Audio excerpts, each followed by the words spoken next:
Okay, so what's happening? Okay, give me 1 minute, Prabhu. I'm just getting Oh this no, set no, up. you're in charge. So Jai. Setting up meeting for you. Okay. we're actually in a position to be able to do make make a powerful transformation. Jai. Just like when you go to a chiropractor, your back may be all twisted up, and you can adjust it, and then you're fine. I don't know if you've ever had that experience, but Chiropractor. I have. And I'm pretty certain that psychically speaking, that those problems I had with my phone were caused by my brother, Interesting. who was trying to get my attention. Oh, So, because now that he's in his samadhi, he doesn't know what to do next. what makes you say that? Because what is there for him to do? Just lie there? Right, right. Interesting. So, what I'm going to do, and you may consider that surprising, but what I'm going to do is bring him in.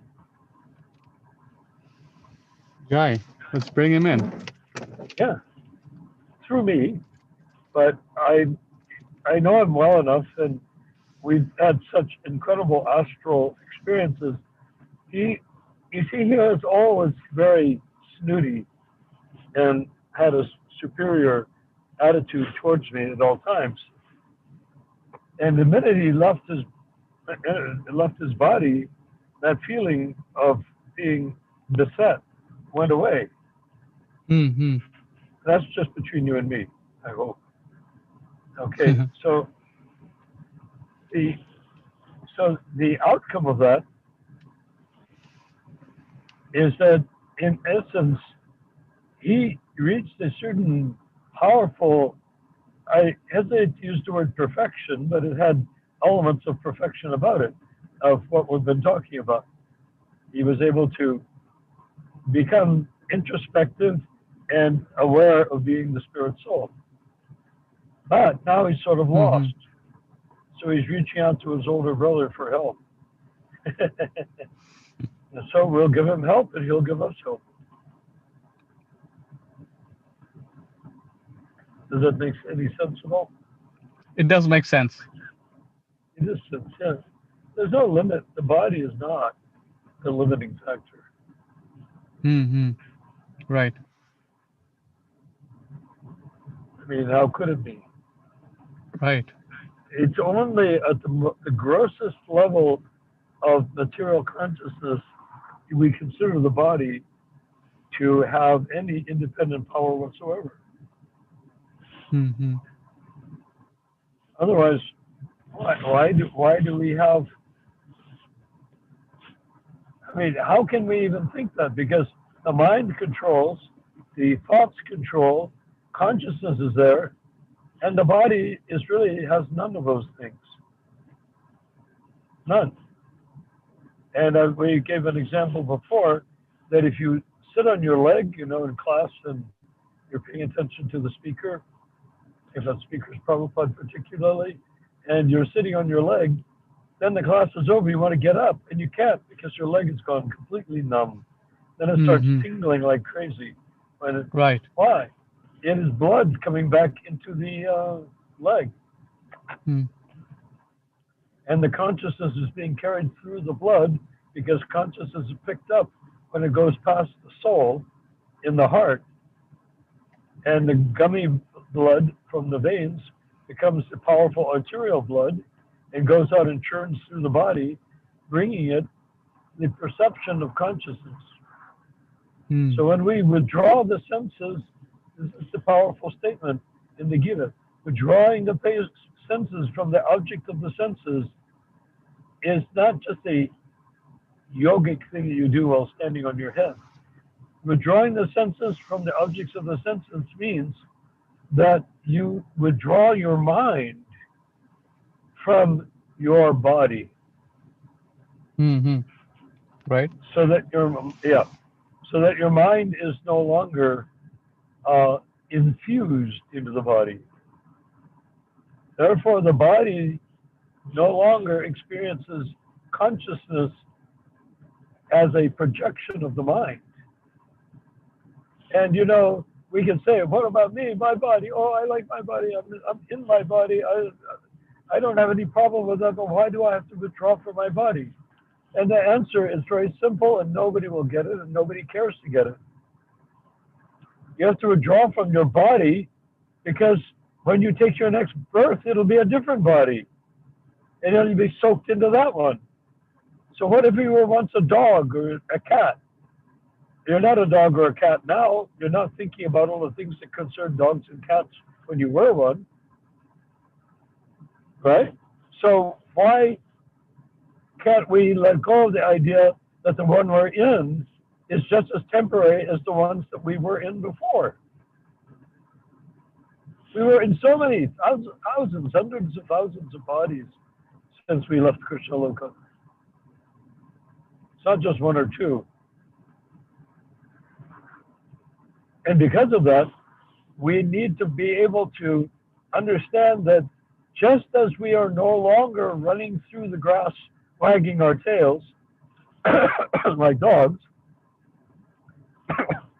or flying through the air and landing on branches like birds, also whatever it is we're doing now will cease to be what we're doing now. You vanished. Are you there?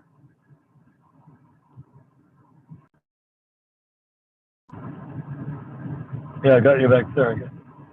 I can't hear you though. No sound. Oh yes, I was inviting Shravan. Shravan sent Oh, me a oh, oh, message. So oh, oh, very nice, very yes, nice. yeah. So So that's why yes, you, yeah. I kind of because it kind of you have to do one thing at a time. So it oh, it that's it fine. yeah. So please keep speaking. So you were saying that we have changed so many bodies in the previous life since leaving Krishna Loka, Yes. and then we're And also changing bodies now from boyhood to youth to old age. that we are. But yet we always think, oh, I remember when I was 1 year old or 2 years old. I remember when I was 15 years old. But the problem is that the reason it's I is because we continue to be the same living being as the body changes. But because we identify with the body, it says, oh, I was a 2 year old. Oh, I was an 8 year old. I did this. I fell down and scratched my knee on the sidewalk. Oh, I almost got hit by a car. All of the things that happen as you're growing up. We assume that that's part of one life, but it isn't part of any life. The life that you are doesn't change. It doesn't become a little boy or an adult. That's just a material phenomenon, and the mind goes out from the jiva and insists on following the impulses of that body, which is simply operating by the three modes of nature. And it's under the astrology, of course. But if we take it at all seriously, then we have missed the entire point. You mean take the body as all in all? Well, if I think, oh, I'm the body, or I'm nice, I've got 9 kids, I was married so many times, I did this, I did that. If I think of all that, then I've got myself into a compartment of categories that are Right. simply pertaining to this body and this life. Mm-hmm. It's hard in one sense not to, but at another time, so it's very vital to be transcendent to it. Meaning, even if you're talking about, oh, when I was a boy, when I was a youth, when I was middle-aged, when I think like that, when that happens, we can also be apart from that. It's as though we're watching a movie. Mm-hmm. Right. Because Prabhupada did that. That's really funny because when Prabhupada described his childhood or his experiences from the bodily point of view, it didn't sound very bodily to me.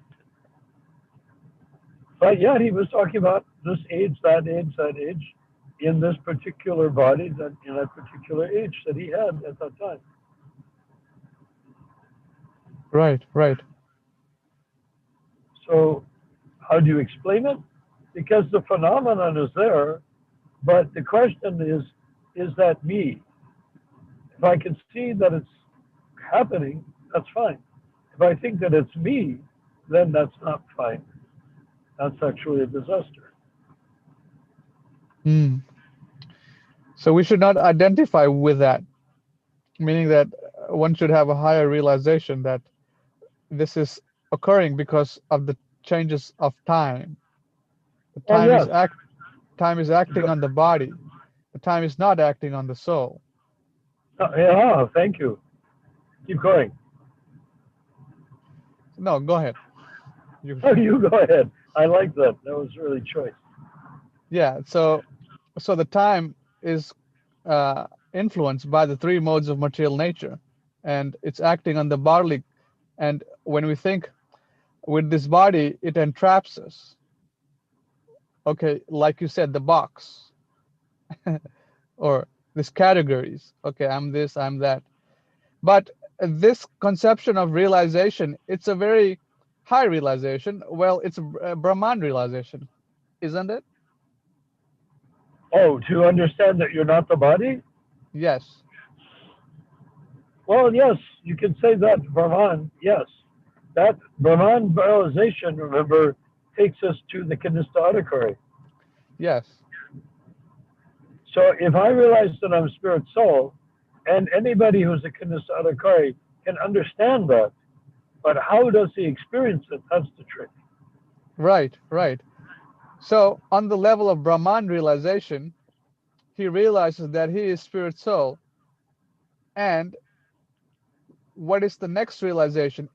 Does he understand this part that we are part and parcel of Krishna and we have the same, how can you say, Shakti in a uh, uh, minute degree? Yeah, or manifestation. Yes, Yes, definitely. Well, that is the nature of the Kanishta Adhikari. Because let us remember that the Kanishta Adhikari begins by understanding that he is Brahman. mm, Pardon, right, simultaneously, simultaneously, inconceivably one and different from God. right. So the Mayavadi thinks Brahman means I've merged into the greatness of all existence. He's missing out on everything that's worth having. Mm-hmm. Because it is when we have our personal relationship with Krishna that individuality becomes spiritual Mm. instead of individuality being subject to the temporary vicissitudes of the material body. Okay, Shravan Prabhu has joined. I think he's here. Ah, Haribol Savanji. Shravan is here. Yes, Shravan Prabhu is here. I His got mic. kicked out, so No worries, had to Prabhu. rejoin again. Jai. Jai, Hare Krishna. Hi. So, Shravan Prabhu, we're talking about the experience of being, even the liberated soul is aware of the activities of his body, even though he does not identify with the body or empower the body to act. Mhm. The living being who is self-realized, meaning the beginning of self-realization, of course, is Kanishta Adhikari, beginning. At that stage of beginning realization, he doesn't need to know. Uh, he, he, he, he, he begins to detach himself from the sense that what he sees and does and moves is him, rather than just his body, which is the instrument which he's conducting things with. Now, because of Dharma real Dharma pertains to the jiva, but the Dharma that we consider to be Dharma, or Vedic Dharma, or any types of Dharma, pertains to the behavior of the body. So as you're becoming self-realized, you have to behave in a certain way according to your varna and according to your, what's crackling? Shravan, please, it's distracting your microphone, or you're moving something. It's like crackling. There you go. Thank you, Prabhu. Go ahead. Narayan Prabhu. Okay. So as we live in this material body, whether we're self-realized or just an animal, because animals also are subject to the dharma that comes from the planets under which they were born, right? Not just humans. Yes, it's acting on all levels, Exactly. on all bodies. All bodies. So that's why some creatures live and then some creatures die. Mm-hmm. You know, it's when do you live, when do you die? Well, it's ordained almost entirely by the planets and by your karma. Because supposing that you're a deer, and in the previous life you were a human being that shot a deer. Well, in the deer body, you are going to be shot to make up for having shot a deer. This is your cycle. You have to follow it. That's a very good point. Now that you've made it, I can see with that those incidences in my life, accidents, this and that, that is actually what's happening because of whatever I did in my previous life. Those karmas, those actions are acting on this body. And exactly. It's sort of like saying, what accidents? Right. So-called accidents. It's yeah, there accidents. are no accidents. Yeah, everything is intentional. Of course, there's 4 factors beyond just karmic retribution.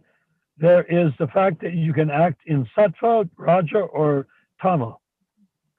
And that will affect the outcome on the reason you're suffering the karma, like getting an injury or something of that sort.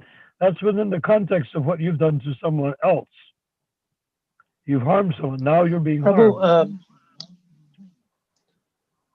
Now, chanting of Maha Mantra, doesn't it burn up the karma? What? Chanting of Maha Mantra, won't that burn up the karma? Oh, yes. In the initiation ceremony and the sacred fire, the fire sacrifice, abhovitra bovitrava, whether you're purified or unpurified, your sins are being burned up in the fire. And because of that, technically or categorically, your sins are burned up in the sacred fire. You are then relieved of them. But since people don't fully surrender at initiation, right? They think initiation, good, now I don't have to surrender. They say, I see. Right? I don't have to do anything now because I've been purified. It's almost like the baptism idea. Sprinkle the holy water on the head and no more sin is there. Or go to confession, no more sin is there. Do penance, no more sin is there. But it's more fine-tuned than that. It's a very fine-tuned system. In the fine-tunedness of the system, if I act after initiation, if I still am attached to the things for which I took initiation to become purified of, then I will get a response, a karmic response, even though I was purified. I was categorically purified, but I didn't surrender completely. I surrendered enough to sit there. I surrendered enough to reach out and take the beads from Srila Prabhupada. I sat there enough to make vows to follow the 4 regulated principles, which is really baby talk in terms of Vaishnava advancement. But it is a very vital step, and it doesn't matter on what planet, if it's demigods or not, that same baby steps are there during the sacrifice, except it's more complicated and it's more intense.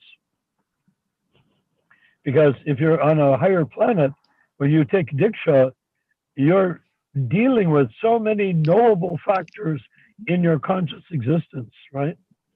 There's so many factors that made up what made you that particular birth. And on the heavenly planets also, as you take Diksha, you're not necessarily just trying to escape from stupidly, grossly sinful things that you've done before you took Diksha. This is where the contrarian nature of the Vaishnava Sampradaya coming down from Gorkashore Das Babaji takes place. And I'm saying that for Shravan's benefit as well, that the coming down from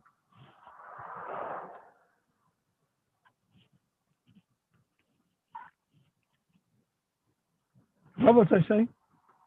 Coming down from the contrarians. Oh yes, coming down. The contrarians meant that Gorkashore Das Babaji was completely out the window in terms of contrariness. He didn't fit any mold. He didn't fit any model. He didn't even wear his clothes properly. He didn't even wear clothes a lot of the time. Right. He was just crazy. But he was a Paramahansa. He was crazy because he had no material relationship to his material body. Not even the symbolic one I was talking about before. Even Prabhupada gave the impression, oh, when I was a boy, when I did this, I did that. Gorkashore Das Babaji didn't do that. He was just out the window, and that's where he stayed. That was it. Wild. But Well, as a pure devotee.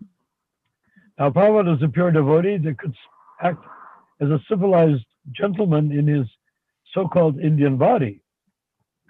But Gorkashore Das Babaji did not. So Gorkashore Das Babaji then transmits down to Bhaktisiddhanta Saraswati, who is about the opposite of a contrarian as you can get. I mean, who can consider anyone to be less of a contrarian than Bhaktisiddhanta? He was sat like a ramrod. He was strict as anything. But he did things which were completely against the rules, contrary to the rules. right. Now you might say, well, what do you mean? He ate meat? No, he didn't eat meat. But when he went to Vrindavan in front of a whole slew of his disciples, he drove in an English limousine with a chauffeur. That's completely unacceptable by any sannyasi standard. The sannyasi is supposed to walk in barefoot into Vrindavan. He drove in a limousine driven by a chauffeur, an English limousine, no less. Wow. So how could he do that? Well, by being a contrarian.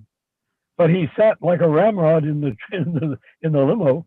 He didn't act goofy. He didn't run around with his clothes off. He just did something dramatically contrarian. What he did, you said Ram? What? Say again? What he did, Ramrod. Ram something? Ramrod. What does ramrod mean? Oh, ramrod. I'm sorry. A ramrod is actually when you have a muzzle loading gun. You pour into the, it's like a shotgun sort of thing. You pour into the tube some gunpowder. You have a powder horn, which looks like sort of like a horn, and it has a little clip at the bottom. You open the clip, and gunpowder comes out in a measured amount. Then you drop in a bullet that fits the perimeter of the gun. It's not too loose or not too tight. Then you pack in a piece of cloth called wadding, and when you pack that in, that keeps the. That means you can tip the gun down, and the ball will not roll out, and nor will the gunpowder fall out. So how do you pack it down? Well, you have under the gun muzzle is a rod that has a little handle on it, and it slides into some slots or a container or a loop. And when you take it out, you use that to pack down the gunpowder, use that to pack down the ball of the bullet ball, and then you use that to pack down the wadding, which is sort of either, leftovers from spinning or a piece of cloth, whatever it takes to jam the muzzle of the gun. Then you put it back. So that's the ramrod. Ah, we got it. Yeah. So ramrod, people used to say he sits. It's a Victorian term. I was from a Victorian family. My grandmother was born in 1865, and that was 35 years before the end of the Victorian era. So we used, my aunties, who were well past middle age when I was born, they were the daughters of my grandmother, I think, right? Daughters. Yeah. No, they were the sisters of my grandmother. And one of them became 18 years old before the turn of the century. She was a school teacher, and I still have her school bell. She used to ring to call the children into class, into the one-room schoolhouse that looked sort of like a little square church with a steeple on it. So anyhow, that's the ramrod. So that's where I got the ramrod idea. They all sat like ramrods. They had such tight corsets on, there was no question of slouching. So they sat straight up. So they used to say straight as a ramrod, or ramrod straight. So anyhow, now we know what that is. So a devotee who's Brahman realized, a Kanishta Adhikari, he has some activities also. Well, yes. Right? Meaning what? Yes, what are the activities of the Kanishta Adhikari? Oh, well, the fact that he follows the four regulated principles should give you a clear idea of what those might be. Okay. Why? You cannot eat meat, so he eats, but he doesn't eat meat. You cannot have illicit sex, so he doesn't. He has sex with his wife, preferably once a month to have children or something of that sort. And, he doesn't gamble. Why? Because not allowed. So you can see he acts within the restrictions of the four regulated principles. So he's not like a wild animal. He's like a tame animal. Okay. But what does that part have to do with being self-realized? Well, he's a self-realized tame animal. He knows that he is Brahman, but he doesn't know how to act. He doesn't know how to restrict himself, so he must be restricted by the four regulated principles. That's just an example. The Kanishta Adhikari, of course, has so many more restrictions, like dharmic restrictions, marriage dharma, child raising dharma, education dharma, scholastic dharma, the Varna dharma, Brahman, Kshatriya, Vaishya, Shudra dharma. I mean, everything is there, but in that state, he's self-realized in the sense that he knows beyond the Brahman of the Vedic culture that he is not this body, he is spirit soul. So the four regulated principles, that's all right for the Kanishta Adhikari. Brahman, Kanishta Adhikari. So he's on the Brahma Bhuta stage. Okay. because Bhagavata means Brahman. If that's the case, yes. Yes. He's at that stage, but he's not fully self-realized. He understands it.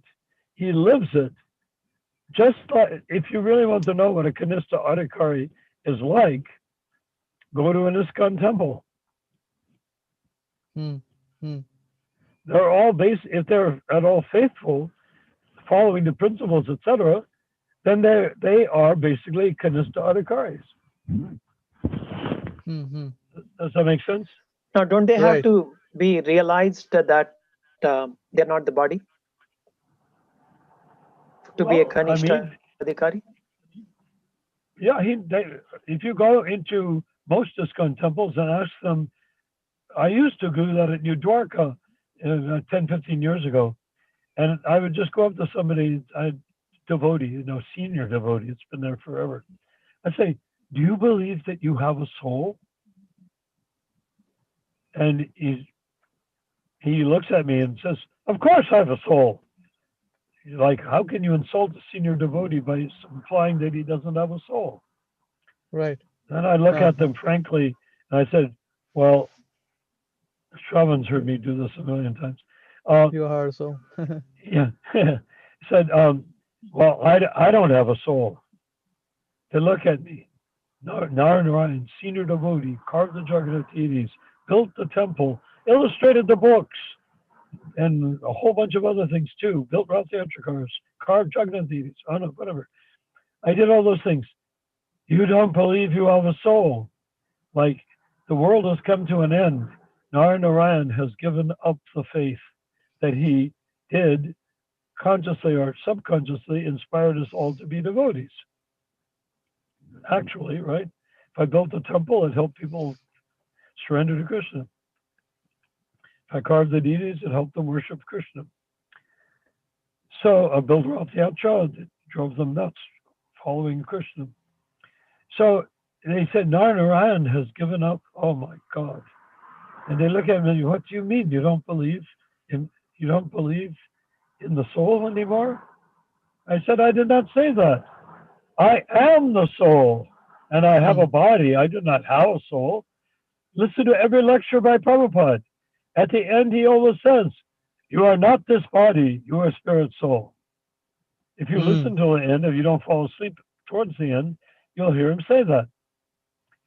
You are not this body. Or he will say, Aham Brahmasmi, I am spirit soul.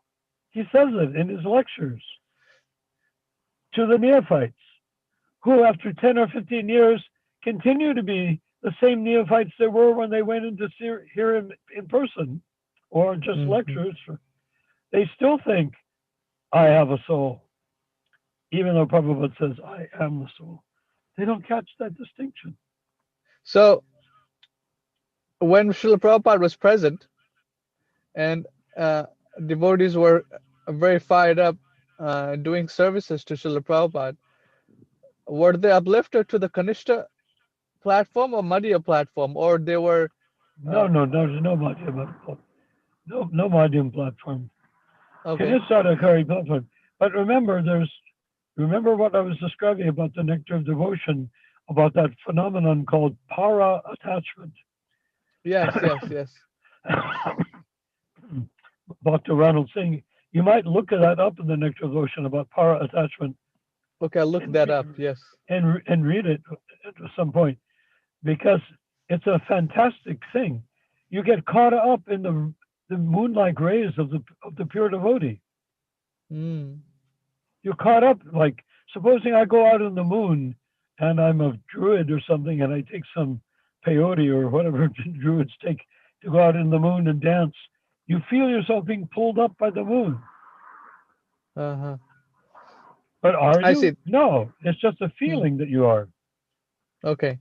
So this is what happened to the moon is the moon. Yeah. Right. So this is what happened. The para Shakti of Srila Prabhupada was prominent, and that was helping or facilitating all these things to go on. Well, it was more than facilitating. It was just the way he was. Supposing yes. supposing you Yes. stand in the sunlight.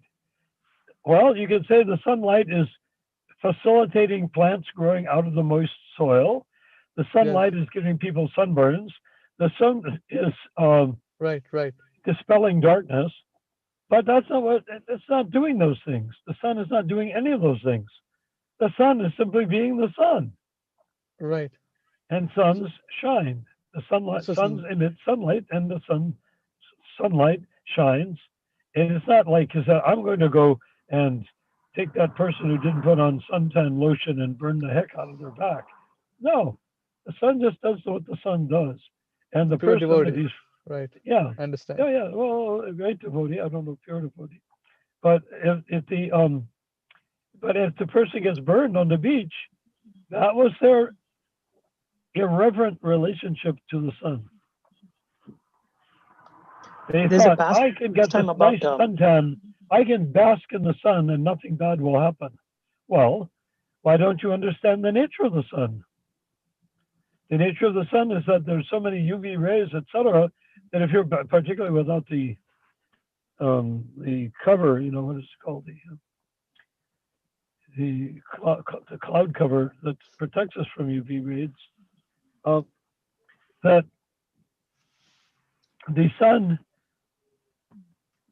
So the sun just does the normal thing. The moon just does the normal thing. Like Mars.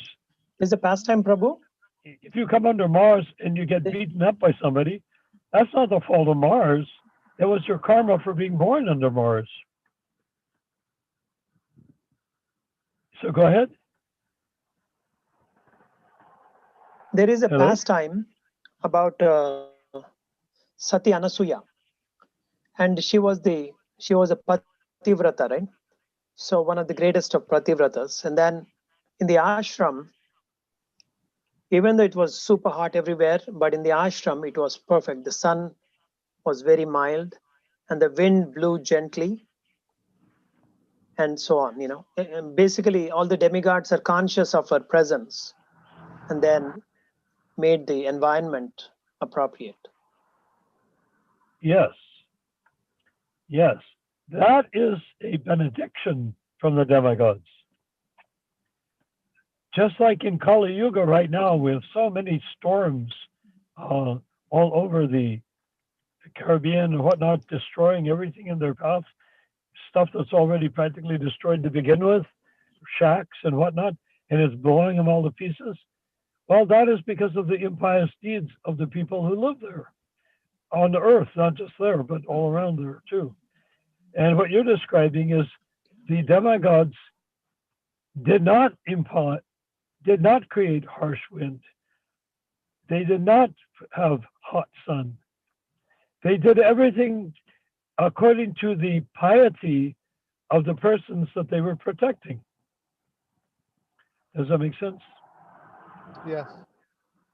Yes, Prabhu. So there's no limit. When I was saying about the sun, I meant the sun functioning without any mitigating factors. You can have that same sun can be turned into a candlelight practically by the strongest dharma. But that would be a very powerful interference with the power of the sun. And it wouldn't be done by interference. It could only be done with the benediction and blessing of the sun. In other words, the sun would have to volunteer.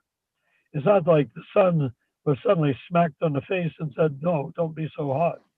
No, the sun was prayed to and offered sacrifices to, or she had done sacrifices in previous lives.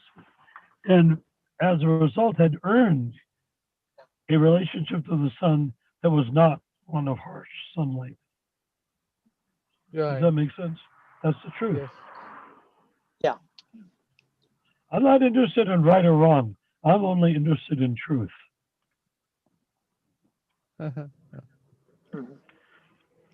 Right and wrong are just two sides of the same Maya. So, Prabhu, now truth cuts through the whole thing. Go ahead. Now, Shravan, Prabhu, do you have any questions?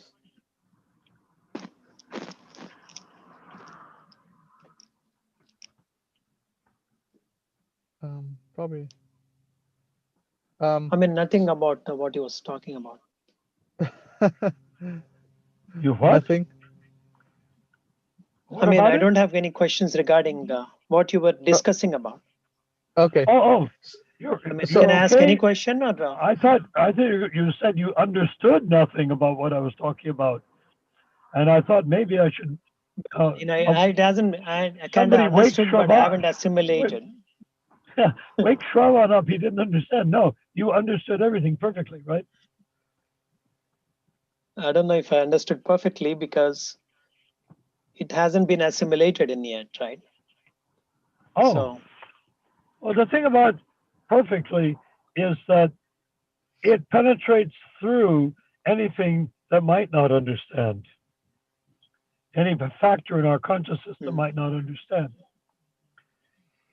mm, Perfectly, perfectly means siddhanta, conclusion. mm, If you seek the conclusion, okay. the process of getting there will take care of itself. yes, I think that's a very good point because that's what I realized. If you realize the Siddhanta, even if you don't know the point, you'll come to realize it sooner or later that, oh, yes, he talked about this and now it makes sense. Yes. And that's what we talked about before. The whole idea is to get the point. Like in Mhm. Krishna consciousness, you go into a temple, everything's going around, but where is the process for getting the point in that room of people moving all around? Where's the focus? Where's the conclusion? Where's the focal point? And that can only exist when the focal point is Srila Prabhupada. Yeah, that's a very good point because in ISKCON, there's so many focal points. They have like 50 gurus temples, all kinds of Yeah, programs that have changed from Srila Prabhupada's time. So uh, there's no, you cannot understand the point, you know? exactly. Because there is no point. The point, the focus of the point, you can say, well, isn't the point the deity? Well, yes, Mm, but how do you get to the deity without Prabhupada? Right. They do. They actually do that. The they when they make the offerings, they change the offering around so that instead of offering to Prabhupada, who then offers to Gaur Nitai, who then offers to Radha and Krishna, they do it another way where they are offering first to Krishna because they cannot offer to themselves, the Guru. The Guru cannot mm. be the transparent means of accessing Krishna, and he knows it. Yeah, that's a very good point. So you can basically defeat all the gurus with that point because they're not transparent. Why Oh, the gurus? Why they don't offer to Can Srila you repeat that, Prabhupada? Prabhu? I'm sorry, I didn't understand. Can you what is explain this? that a little?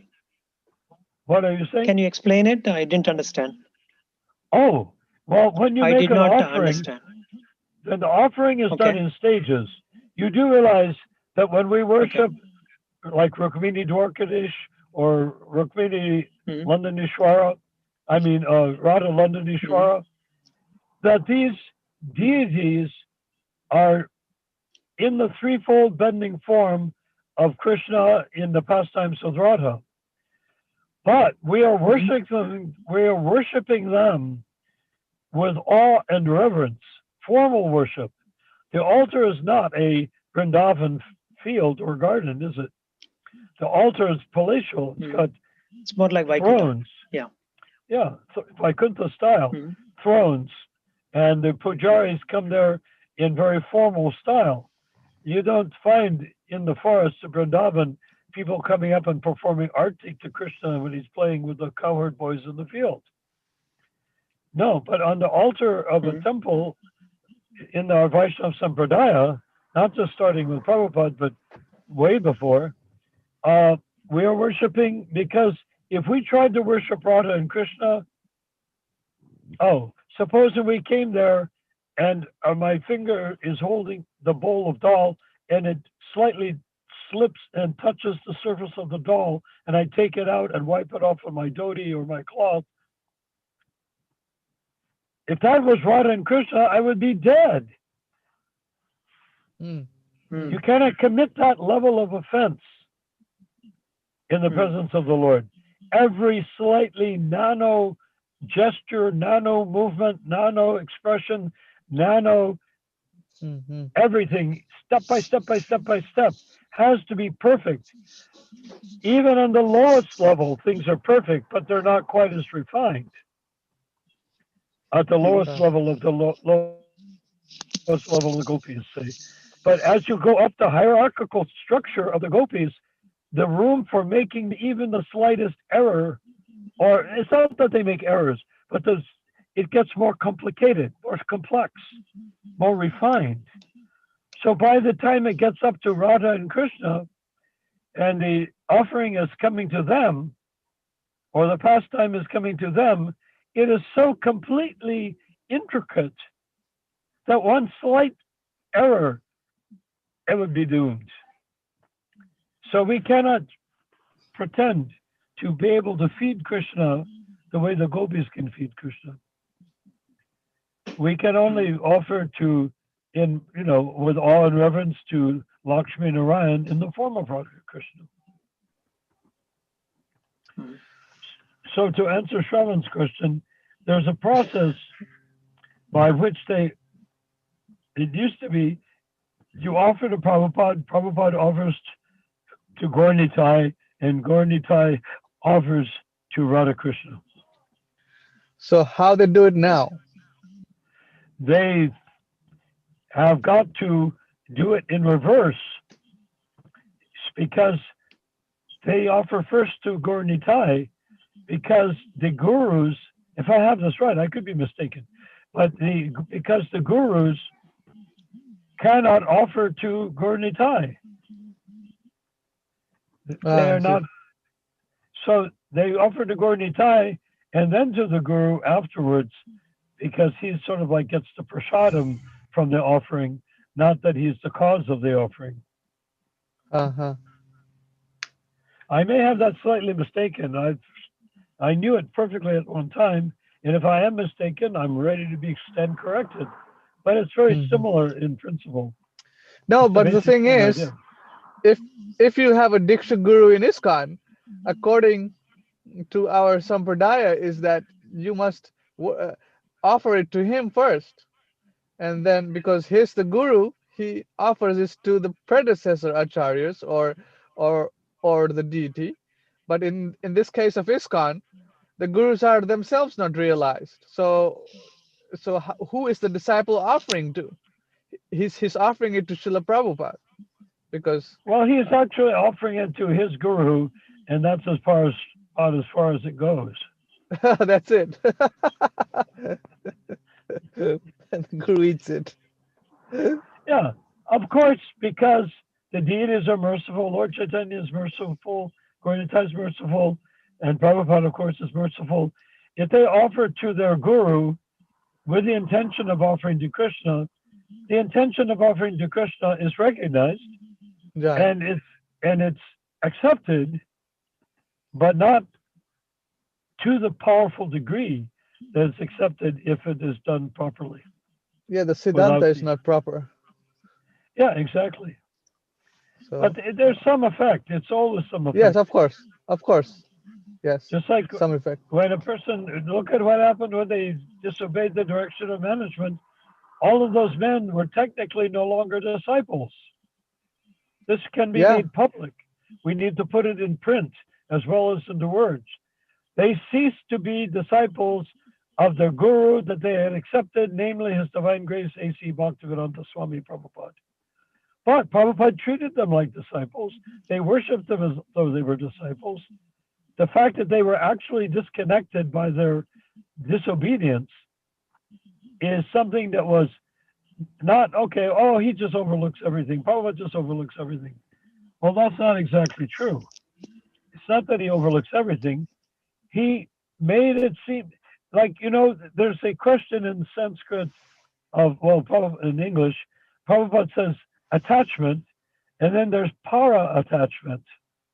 Para is the Sanskrit part. Attachment and para attachment. Attachment means genuine attachment to Krishna's lotus feet, or the spiritual master's lotus feet. Para attachment is sort of pseudo attachment.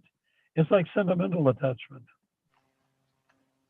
So let me ask a question. Sure. In this case, how can we know if our attachment to Srila Prabhupada is actually how can you say it's an actual attachment? I mean, is there ways? How can we judge ourselves, or like when we? Is there some kind of symptoms, or? Well, there are, but the thing to remember is everyone feels no one would become any type of devotee if they had no attachment for Krishna or Prabhupada. Mm-hmm. Even all the bogus gurus have their attachment for Prabhupada and deities. Yeah. Some of them have a remarkable attachment. I know Gopal Krishna has an astonishing collection of about 67 Shalagram Shilas that he takes with him wherever he goes. Now, this is not ordinary thing. That's very powerful. But what is the actual result if he gets all that mystical power and doesn't use it in Prabhupada's service? He uses it essentially in his own service. Right. Just like he becomes a powerful yogi. Well, for who? Krishna? No. For his guru? No. For himself. Mm-hmm. The yogi who sits there for 50,000 years isn't trying to please anybody. Quite the opposite. He's trying not to please anybody. Why else would he sit there and let his hair grow into the grass and the vines climb up his hair for 50,000 years if he was trying to please somebody? Right. But in that recording that we need to start incorporating bits of into our classes, I would say, Prabhupada says, even a child can take part in it. Even a dog can take part in it. That's what genuine feeling. The child has genuine feeling, like your daughter and son. They have genuine feeling. But Gopal Krishna, he has calculated feeling. Mm-hmm. Right. Now, does he have some genuine feeling? I'm sure there's some genuine feeling somewhere, or he would be worshiping a rock instead of a deity, you know? Right, right. An ordinary rock, I should say. But at the same time, when he worships a deity, he's doing so for a purpose. Right. So, and Vaisheshika as well, you know.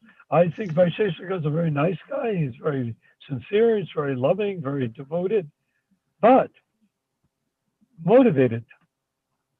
All of them are motivated, more or less. Not more or less. Motivated. Motivated. Motivated with a tinge of sincerity. Like Tamal Krishna wanted to become Prabhupada. Does that mean he hated Prabhupada? Well, on one level, he did. But all in all, Tamal showed such devotion to Prabhupada out of motivation. He wanted to become equal to Prabhupada, and he felt that he knew how to do that. Everyone thinks that. Well, there was a king. Sorry to interrupt you there. There was a king named Poundraka, and he wanted to be Krishna. So he imitated everything about Krishna. So one day Krishna takes his time. He wanted to be Vishnu. I think, right? I see Vishnu, not Krishna. Because he had two arms and he had two wooden arms also. No, actually he wanted to be Krishna because he even tries to steal as well, you know. Anyway. Okay, go ahead. Pretty detailed pastime. He wanted to be Krishna. So he claimed that he was Krishna and he had the, you know, conch shell and the, you know, Sudarshan Chakra, imitation Sudarshan Chakra. Anyway, somehow he got from some mystics. That looks like Sudarshan Chakra, but it isn't. So Krishna explained to him that, he shouldn't be doing that, he should be himself. I'm really flattered that you like me so much that you want to be me. Yeah. However, anyway, so Excellent. finally he kills him. Finally, Krishna kills him because he, he tries to tell him in many, many ways, but he doesn't get it. Now, wasn't he on a chariot? Now, maybe I'm mistaken. Pandraka, I thought, was the one that had two wooden arms. Maybe he did. I don't know. Well, I don't know. I don't know. Maybe it's a different person. Yeah. What was the pastime with Pandraka? So Krishna goes to Pandraka, and so he says, okay, you can take my Sudarshan Chakra. Let's see if you can hold it. And take the Gada that I hold, you can see if you can hold it, if you're capable. Right. So Pandraka, he tries to even touch it, and he couldn't even handle it. Right. So much, he doesn't have the, Well, only he's one not Krishna. demigod that could hold the Sudarshan Chakra was Parvati in one of the pastimes. Anyway. Yeah. So, I mean, even a demigod would not be able to hold it. Yeah. Jai. The only Krishna Tattva, Vishnu Tattva could hold it. He basically, it is Vishnu Tattva. I see. Wow, that's the amazing. the tattvas are extremely important because people get confused. And in India, of course, with the disintegration through the Mughals and the British of the Vedic culture, and the people becoming centered around Shiva, centered around Durga, and even in Calcutta, there's a park where it's filled with nothing but rats, and people go there and throw food full of rats. And do you know why? Why are they throwing food for the rats? Or why are the rats in their own park? Do the rats have their own park? I don't know, because they want to worship rats. They are worshiping the rat that Ganesh rides on. I see. And because of Ganesh, they are worshiping these rats in the park. That's amazing. Well, that's what happens when I think there's a temple also. And you realize that every branch of the Vedic, the Shivites, there's so many temples and so many demigods, etc. It has to be understood that these temples were all part of a very integrated, complicated. I was talking about how complicated the devotional service gets, the mood, the taste, and everything by the time it reaches Radha and Krishna. Well, on earth, all these different types of worship were not ever independent of each other at all. They were part of an integrated system of worship. Now Prabhupada can say, oh, we do not go to Durga Puja, or we do not go to Durga temple, or we are not interested in the Lakshmi Narayan. He can say that because he wanted us to concentrate on our Sampradaya, Radha Krishna. But in the Vedic culture, 10,000 years ago, 5,000 years ago, well, 10,000 years ago, for sure, all of these temples were part of an integrated structure that supported the conclusion that Krishna is the Supreme Personality of Godhead. And they were like the demigods are like when the king has servants and handmaidens and whatnot, and they come and they sweep the floor in front of the king. Well, that's the way it was in the Vedic culture, that these different temples and everything existed for that purpose. But later on, it broke apart, so they all began to say, oh yes, Durga is God on her own, or Ganesh is also his worshipful deity all by himself. And that's never been true, and never will be true. It's just a disintegration of the culture. And of course, you can see that as the culture disintegrated, bogus leaders, bogus gurus took over different temples and tried to declare that their branch was the bona fide branch, and that Krishna is just a coward boy, but Ganesh is a big shot God. I mean, they do like that. They make a mess out of it. And also the distinction between Shiva and Vishnu. People go into complete tailspins over that. I try to tell them what Prabhupada said, that that Shiva is an expansion of Narayan, Vishnu. Shiva is an expansion of Vishnu. But he's described by Prabhupada that, like yogurt, you can take milk and make it into yogurt. No matter what you do, you cannot take the yogurt and turn it back into milk. That's because the curdling is the fact that Vishnu never comes in contact with Prakriti or the material energy. And Shiva is married to Prakriti, the material energy. Prakriti, the material energy. So that's, it all makes sense if you know the structure and then realize that nothing but Radha Krishna, as our Sampradaya represents them to be, has any validity in terms of worship in the golden age, of Kali. Does that make sense? Hello, is anybody? I have a question, something on a practical Yes, note. makes sense. Makes sense.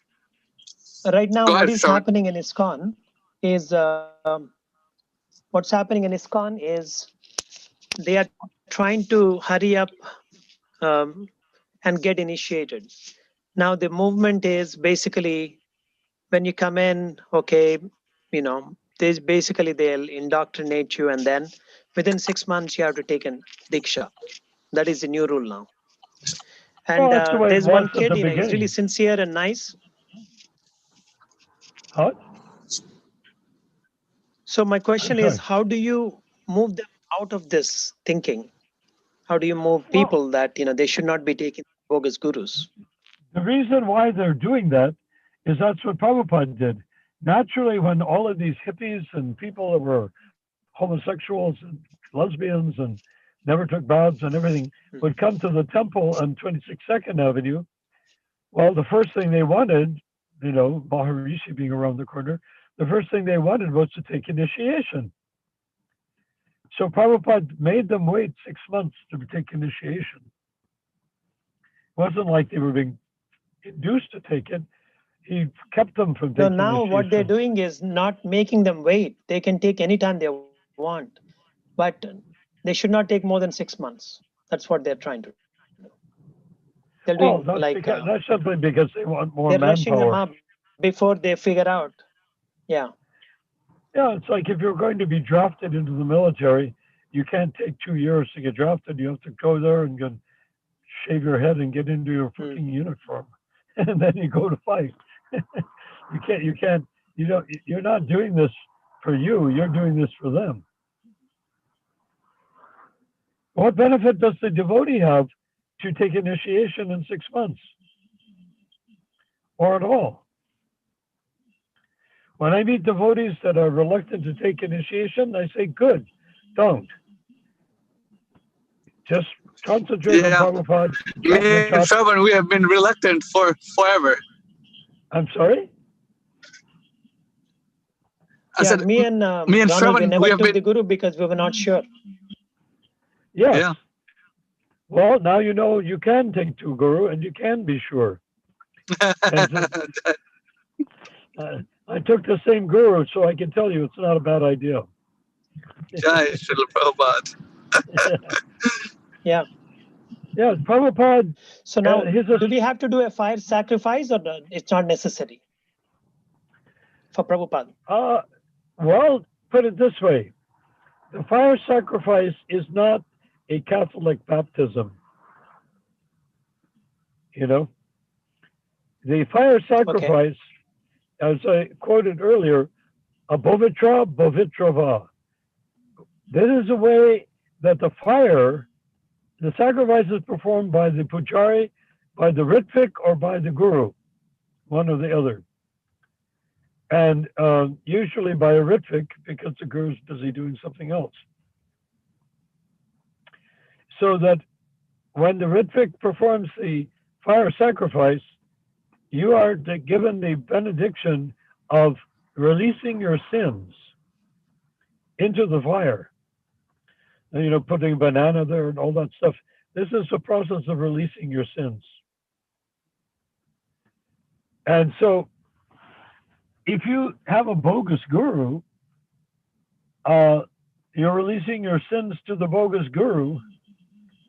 He's already got his own sins, and he has the sins of everybody else he initiated. So what is the purpose of that? It's a circle. It's a, what is it called? What is it called? When you have a people standing in a circle holding pistols and shooting, it's a circular, I forget what it's called, but it's like they're not getting anywhere. They're shooting each other. They're not getting out of Maya. So the guru absorbs their sins. They absorb each other's sins just by being there. Just like when you get married, husband and wife absorb each other's sins, of course. And that's why it's very important for the husband to try to stand for the purpose of Vishnu. Oh, that So means that go ahead. Stand for Vishnu. What do you mean by stand for Vishnu? Meaning that he must be the controller, or to some degree? Well, and he must be the object of worship and controller to some degree, but mostly giving the benedictions of Vishnu to his family. The kindness. You see, if I have my kids and I want to make them happy and I give them non-vegetarian hot dogs, that's not being Vishnu. And that's not being a Brahmin. If I'm going to be Vishnu, I have to give them Krishna Prasad. Why would Vishnu give anything else? Right. And if I want to guide them, I don't say, okay, here, you can smoke this ganja or you can smoke this opium to your kids. No, you have to restrain from that. No, don't do that. So that's the whole point. Mm-hmm. So if the wife looks at the husband as Vishnu, she should offer him worship pertaining to Vishnu, but that is under the condition that the husband is giving her the blessings of Vishnu, the benedictions of Vishnu. I mean, if she worships him, that's good for her, even if he's a rat. But if he wants to fulfill his dharmic role, he must give her all shelter and her children all shelter. And then she gives him the respect worthy of the source of shelter, namely Vishnu. Mm-hmm. Well, this is a very high standard. I don't think it's really possible to follow. I mean, I'm looking at my own life, and I can see that it's like maybe 20% like that, or maybe even less. Well, consider who we are. Right. I'm talking about a high standard is right. Supposing, for instance, when I went to India in 1972, and I went to these wealthy homes like Birla, people like that, and you should see how they behaved. The women were dressed impeccably in saris, with impeccable tilak, with impeccable eye makeup. And the children were acting so impeccably, not naughty, but only impeccably around the women. And the women would honor the men And so they were Vishnu. Right. But then the men treated the women not like a drunken biker bar husband, but he treated them as though the men were like demigods and the women were like the female demigods. But the women never stood over the men, commanded the men, nagged the men, or did anything like that. They always stayed within their dharma, the behavioral dharma. Oh yeah. And the men never abused the women. They stayed. Of course, they're all dead now, and the people that took their place, their kids are acting like rats because of the progress of Kali Yuga. There's no concept anymore about dharma.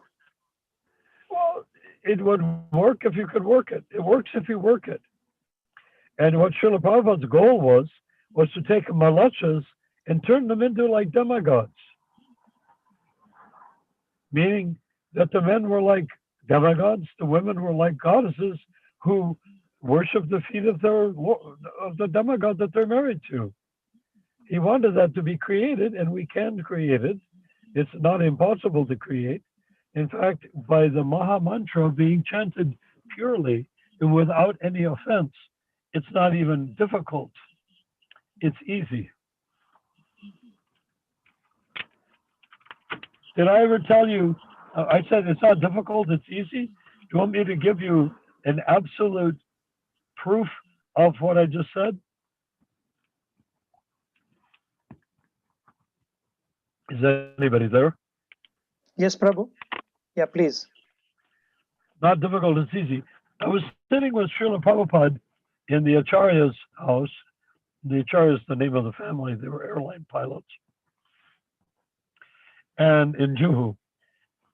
And Prabhupada was sitting at a table and I was chanting japa. It so baffles me how I happened to be there sitting on a chair. Prabhupada sitting to my right on a chair. He's chanting japa. I'm chanting japa. Why? I do not understand. I made no plan to do that. I made no move to do that. That's just how it turned out, you see. That's how it was often with Prabhupada. That things would happen and I'd find myself in relationship to Prabhupada in a way which I could not explain even how I got there. But it was arranged and it was real and genuine and worthwhile, for sure. So anyhow, I was sitting there next to Prabhupada and I looked at him yearningly. He was not so far away from me, maybe a foot and a half or 2 feet away from our faces were far apart, 2 foot and a half or 2 feet. Not as much as 3 feet. And I looked at him and said, "Oh, Srila Prabhupada." He said, "Yes." "It's so difficult," I said, "to become a pure devotee like you, just like you." I said, "It's so difficult." I was thinking of myself. It's so difficult to become a pure devotee just like you, I said to Prabhupada. Prabhupada sat up. You know, he was comfortable. I was comfortable. He sat up straight like a ramrod. His eyes got huge. He stared at me. His bead bag went up into the air. And he looked at me with astonishment on his face. And I'm telling you, these are real expressions of his Srila Prabhupada. Not fake, not for gesture. He looked at me with complete, genuine astonishment and said, "Difficult," he said. "It's easy." Can you imagine? The spiritual master of the universe telling me that it's not difficult, it's easy. And you know what I concluded from that? Yes, you're half self-realized. No. No. Or police. It's easy. So what did he mean by that? How is it easy? Because it's the nature of the soul to be self-realized. To be a pure devotee is the natural state of the jiva. Jai. The Uttama Adhikari. So why it is so difficult for the gurus? Why have they become businessmen? I mean, They want to make, if they're businessmen, they want to make money. That's it. To gratify their senses. Yeah. No, they're not gurus. No, what Prabhupada said to me was like a smallpox vaccination against the thought of being a guru. It completely convinced me that my job is to I missed this. My goal is to become like Prabhupada, but not cut any corners. And I'm working at that as we speak. And saying, make me dance like a puppet on a string is a step in the right direction. Does that make sense, Ravan? Yeah, that can only happen if we surrender to him, right? Otherwise, how could he can make you dance? He'll say, okay, you want to dance your own, so you do it. We think of surrender differently than surrender actually turns out to be. We think if I surrender, I'm giving up of myself to that person, right? I'm surrendering myself to that person.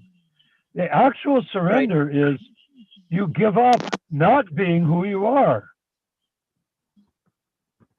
You see, I think I know who I am. I'm this human being born in California. Yes, that's me. And I'm going to surrender to Prabhupada.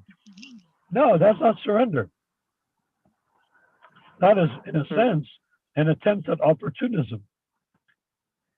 So if I want to surrender, I have to give up my identity of asat. The way to surrender is to simply manifest oneself or to accept without difficulty, it's not difficult, except we don't do it. It's easy if you do it. It's impossible if you don't do it. But you give up being asat. When you give up being asat, you'll find that who you are is sat. And that is surrender. That is when you become a pure devotee of some sort or another. Pure devotee, step 1, Kanishta, step 2, Madhyam, step 3, perfection. You see? That's our goal. But you see, in our hearts right now, you can see, I can feel struggle, turmoil, tension within. How do I surrender? How do I surrender? Can I surrender? I thought I'd surrendered. No, none of the above. Surrender means sat. And then when you are sat and you're conscious of being sat, then you have reached enlightenment. But in the pure state, when you take sat to its extreme degree, sat is a very nice thing to say on Earth, on planet Earth. Because when I say I am sat, it's the truth. I'm not this body. I'm not the material energy. I'm not this house. I'm not this land. I'm not the tree. I'm not the pond. But if I really approach sat, I cannot produce sat without being in my rasa with Krishna. You see? So when I say surrender, everyone thinks surrender, then Krishna is going to say, come on, let's go dancing in the forest. It doesn't work that way. To become a surrendered soul, to become an Uttamadhikari, we have to actually let go of everything. We have to let go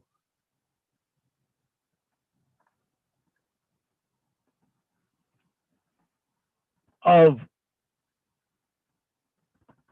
ignorance of Krishna.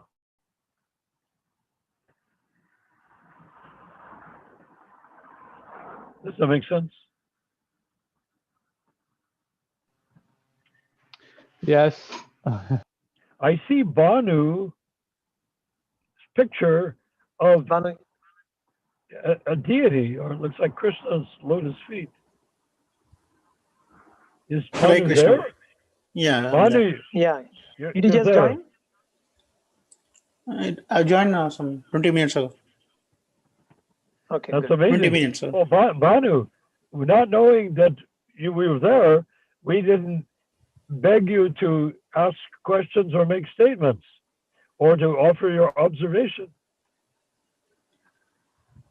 Say, So, if you are following four regulative principles and chanting 16 rounds, so how do you advance from there? If you're chanting 32 rounds or whatever rounds, more rounds than 16, like 32, 40 rounds. So how to progress from there? what? Surrender. So surrender means be yourself. Be your real self. You're not your body. I am not this body. I'm spirit soul. We repeat that as brahmacharis. Aham brahmasmi. I'm not this body. I am spirit soul. So then, if you are spirit soul, then be spirit soul and nothing else. When that happens, you automatically start graduating from the Kanishta Adhikari platform towards the Madhyama Adhikari platform. The thing that you asked the other day, Banerjee, was the Shiva, I mean Vishnu Tattva.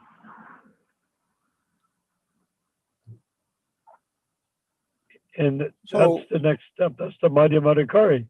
But that's when surrender is actually accomplished in the Madhyama Adhikari platform. Therefore, you can be assured that nobody you've ever met is in the Madhyama Adhikari platform. Mm-hmm. Does that make sense?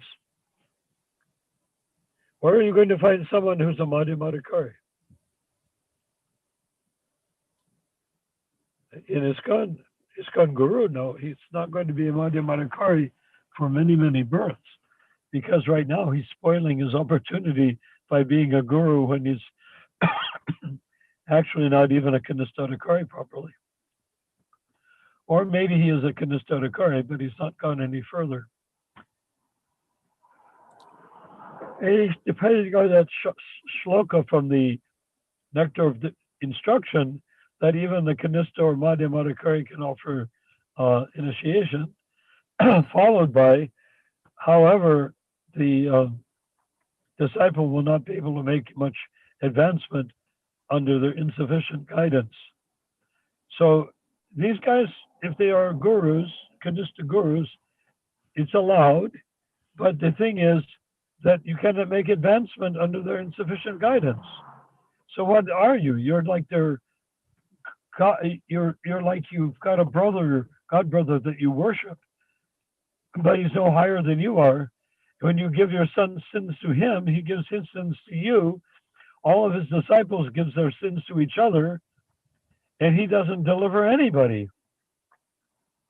If any deliverance takes place, it's because Prabhupada is somewhere marginally involved. So how do you surrender? How do you surrender?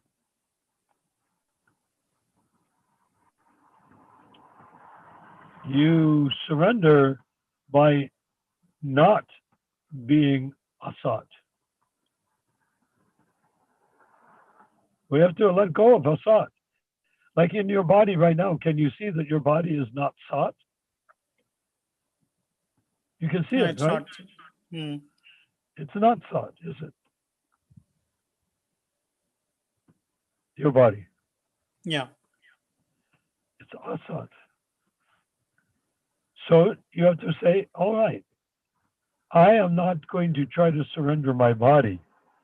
I can offer obeisances and stuff like that. It is the soul dragging the body down to all fours to offer obeisances. But it's the soul that has to surrender, not the body. And the soul surrenders by recognizing that he's not the body. As long as I think I'm the body, I'm going to be kidding myself and probably a lot of other people too. into thinking I'm a surrendered soul. But I'm not surrendered if I'm still acting on the bodily platform or experiencing life not as just jiva. And it's very hard to, it's easy to get to the point of being just jiva, but it's also, you can't expect that of people within a week.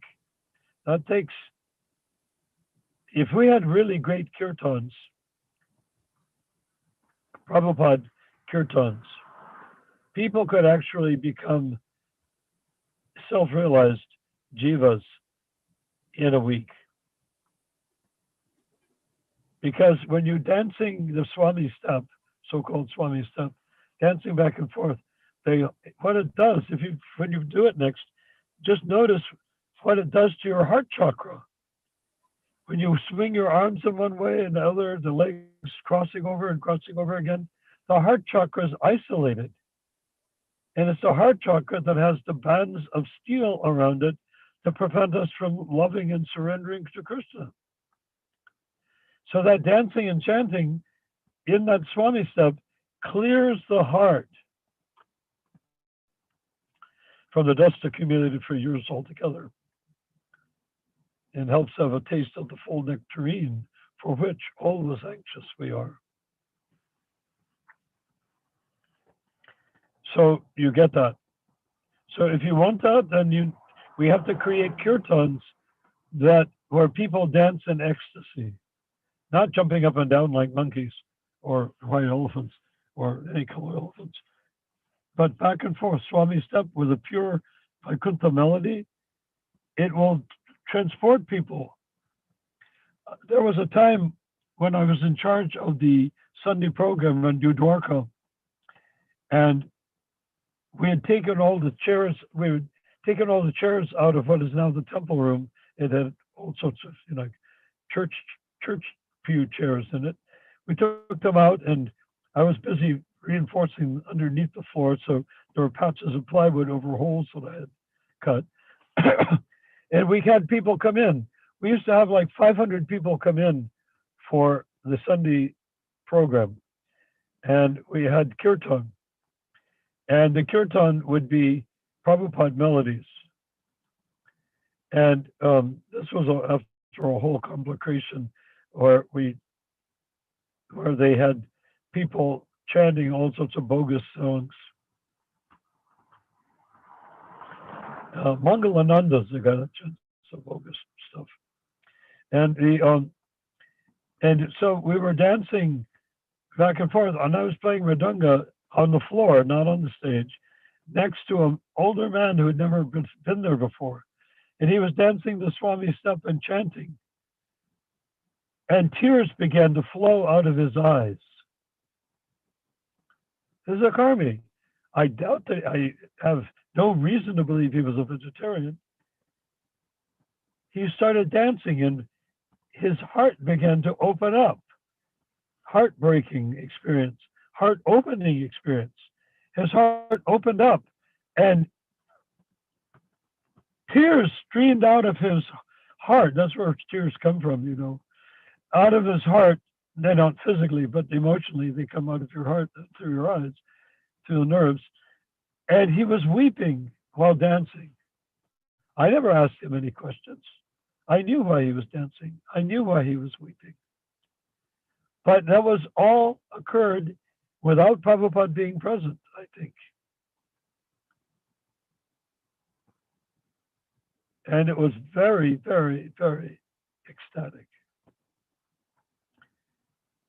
So it doesn't matter if Prabhupada is present or not present. If we chant properly, Prabhupada is present. But what they do is they make a god-awful mess out of the kirtan. They sing the melodies in the wrong way, things in the wrong order. They dance up and down. There's one guy who makes a specialty of looking like he's trying to have sex with a microphone stand, pumping his groin forward, back and forward. I think Shravan would know who it is. So a dark-haired guy. And pumping the microphone stand. And then when they finish all that nonsense, Then they all get together, look at their Vyasans, and in very anxious voice saying, Jai Prabhupada, Jai Prabhupada, Jai Prabhupada, Jai Prabhupada, Jai Prabhupada, Jai Prabhupada. I said, good fucking luck. You're going to sing Jai Prabhu, Prabhupada, this is Jai live. You don't want to Prabhupada. use the F word. What? This is live. You don't want to use the F word. Okay. Some Matajis may be following. Okay. Well, they've heard it before. But the thing is, I apologize to the Matajis. But it's just that I won't use the F word. So the thing is, so what they said was, Jai Prabhupada, Jai Prabhupada. I can say you're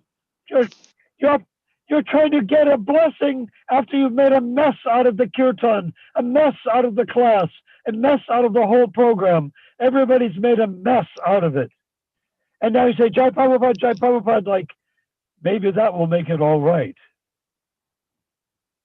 Maybe that will clean it up. But it doesn't, because the way they chant Jai Prabhupada doesn't sound as though they're trying to please Prabhupada, but that they're trying to be excused for not pleasing Prabhupada.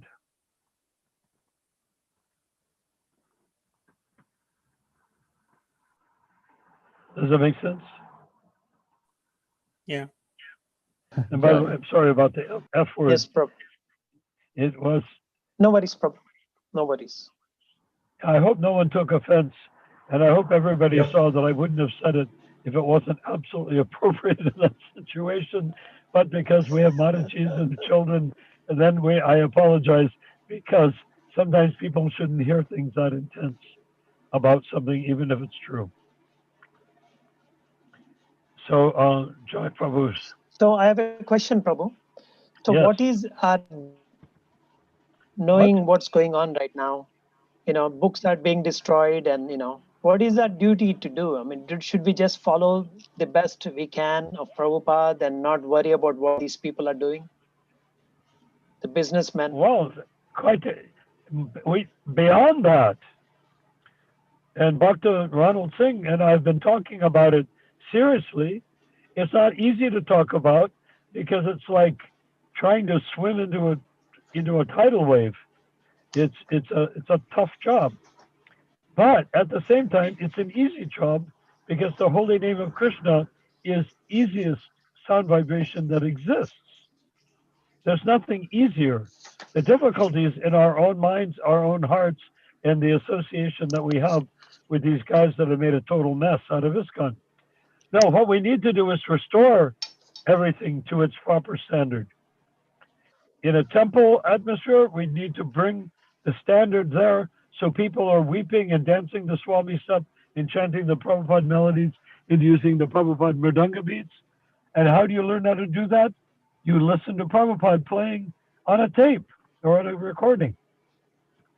Listen until you get it. And we might get it eventually, but if you listen to how Prabhupada does it, and it's without imitating Prabhupada, you don't try to imitate the pure devotee, the spiritual master, but while hearing how he does it and hearing how people respond, you'll see how it's done. We may not be pure, but Prabhupada said, even a child can take part, and even a dog can take part. But he said, the chanting must be heard from the lips of a pure devotee of the Lord for full effect to be achieved. Chanting from the lips of non-devotees must be avoided as much as milk touched by the lips of a serpent causes poisonous effect. So devotee here means a pure devotee, right? Well, yeah, the lips must be heard from the lips of a pure devotee of the Lord for full effect to be achieved. Yeah, there's devotee. So all the businessmen who are No, like but only sannyasis. only a pure devotee can be called a devotee. Otherwise, we call people devotees to honor them. Just like we say Prabhu, master, to a person who walks in off the street covered with dirt. Master, Prabhu, thank you for coming. We're offering to be called master so that he will grow into that category of purity. That's what we want to accomplish. And it's not difficult. Remember, Prabhupada said, difficult, he said, it's easy.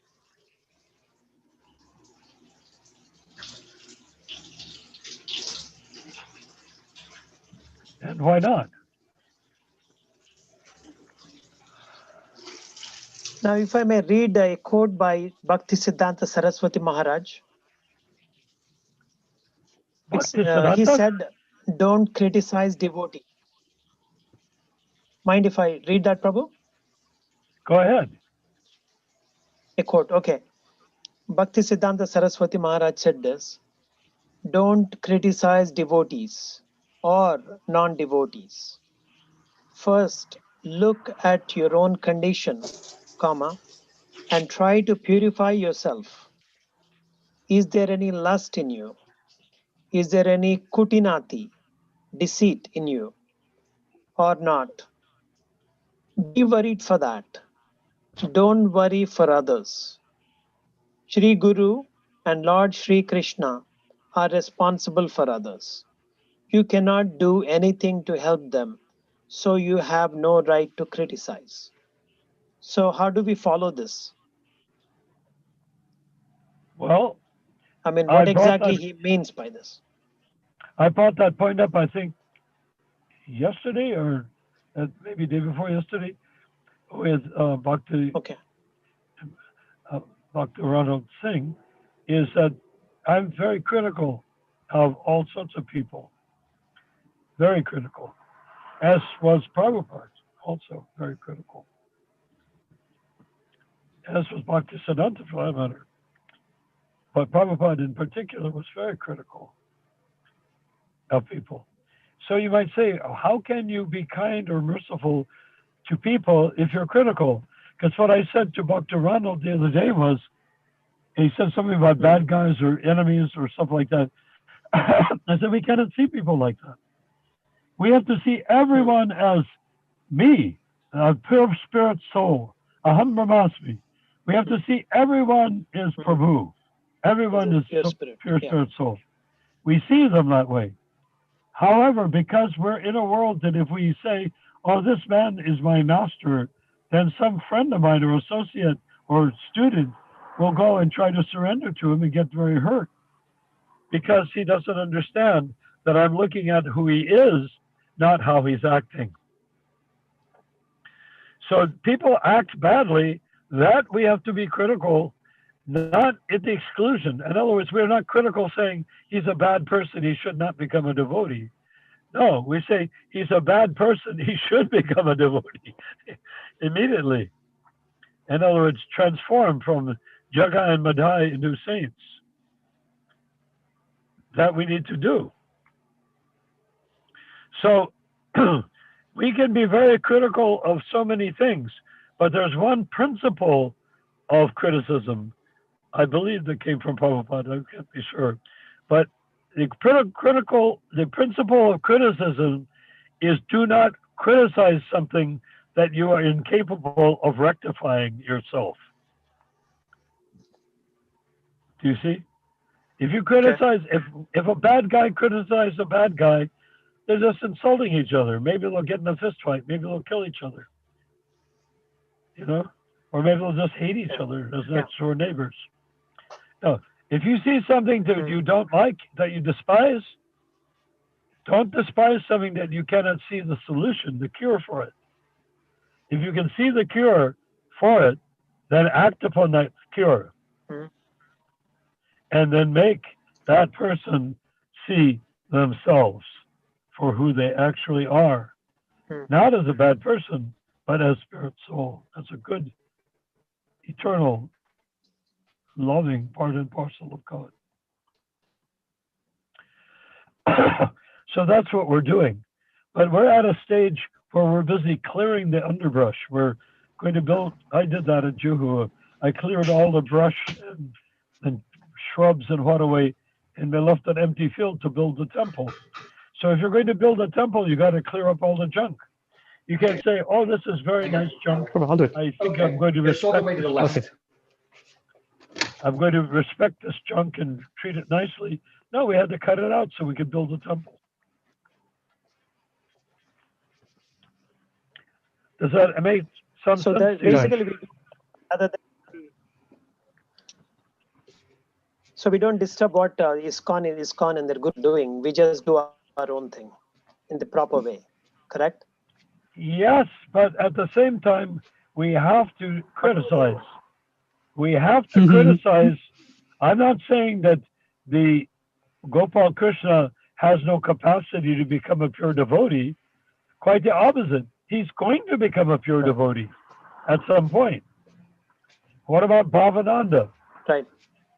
Homosexual. He had a homosexual sex in Vrindavan Beautiful. on Janmashtami just before coming down and worshiping, doing the main arti for Janmashtami. Now, is there any redemption for that person? In the laws of Manu, he probably wouldn't do very well. In fact, he probably would be shredded to pieces and stay shredded to pieces. But will he become a pure devotee? Yes, he will become a pure devotee. Yes. But we cannot just tolerate and say, let him do what he pleases now, because eventually he'll become a pure devotee. And we can't just ignore. If we build up a very powerful temple structure following the very principles that Prabhupada gave us personally, and more, we can do better than Prabhupada did in giving us Krishna consciousness. Do you know why? We don't have to, we can give people things more directly. He had to make so many compromises for people to take up Krishna consciousness. But we can't tell them anything. If you try to tell them something, they'll probably, they have their, it's like they're like the mafia. They have control over the situation, and then they are making money off of it. And if you disturb them, no, we don't want to disturb them. They're not going to be happy. I think it was Jiva Goswami that had sores all over his body, and worms were in the sores, eating the sores, of his flesh, pus and whatnot. And sometimes the worm would fall out, and maggot or whatever would fall out and fall on the ground. He was so compassionate, he would pick the maggot up and put it back so it wouldn't starve to death. So we can be like that with the ISKCON members. We don't have to be we can criticize as much as we like, but we are not trying to shake their faith. We're trying to create faith in others and restore faith in anyone in those temples that is capable of having their faith restored. But we have to say, we have to, tell it like it is. We can't just hide from them. We can't just hide under our heads under the cushion chanting our own nice Hare Krishna mantra. We have to broadcast. And if they come across us and they criticize us, we have to challenge them. And we have to have the knowledge. How did you become guru? Oh, GBC? How did the GBC become GBC?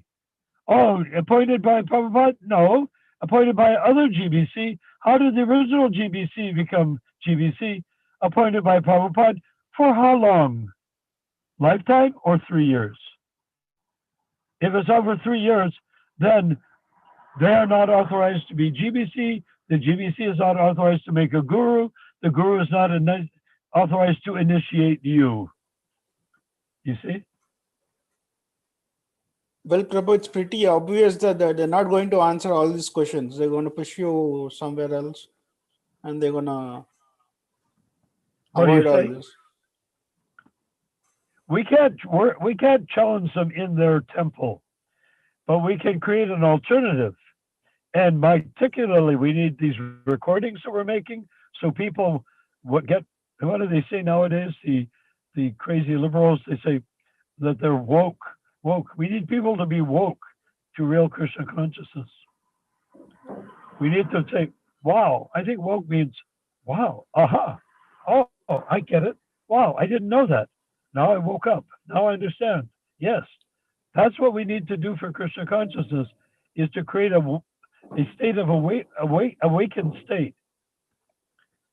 Does that make sense? So that there are like two paths. One path is to go against them and make another movement. That what I find is that two paths. One path is to go against them, make another movement, and build it from the ground up, a clean movement. Who is talking? Banu. Banu. I'm sorry, Banu. I didn't understand what you said. Say again nicely. Okay, there are two paths. So one path is to make a clean movement, start again from scratch. That would be criticize them, go against the current ISKCON. Another path would be to focus on our sadhana, on our individual spirituality, and nurture our devotional service, and just focus on individual well, bhakti. Of course. Yeah, what you've hit on is the most important point. There is no ISKCON as right now. ISKCON exists in principle, but not in fact. The Guru exists in principle, but not in fact. So what you're saying is true.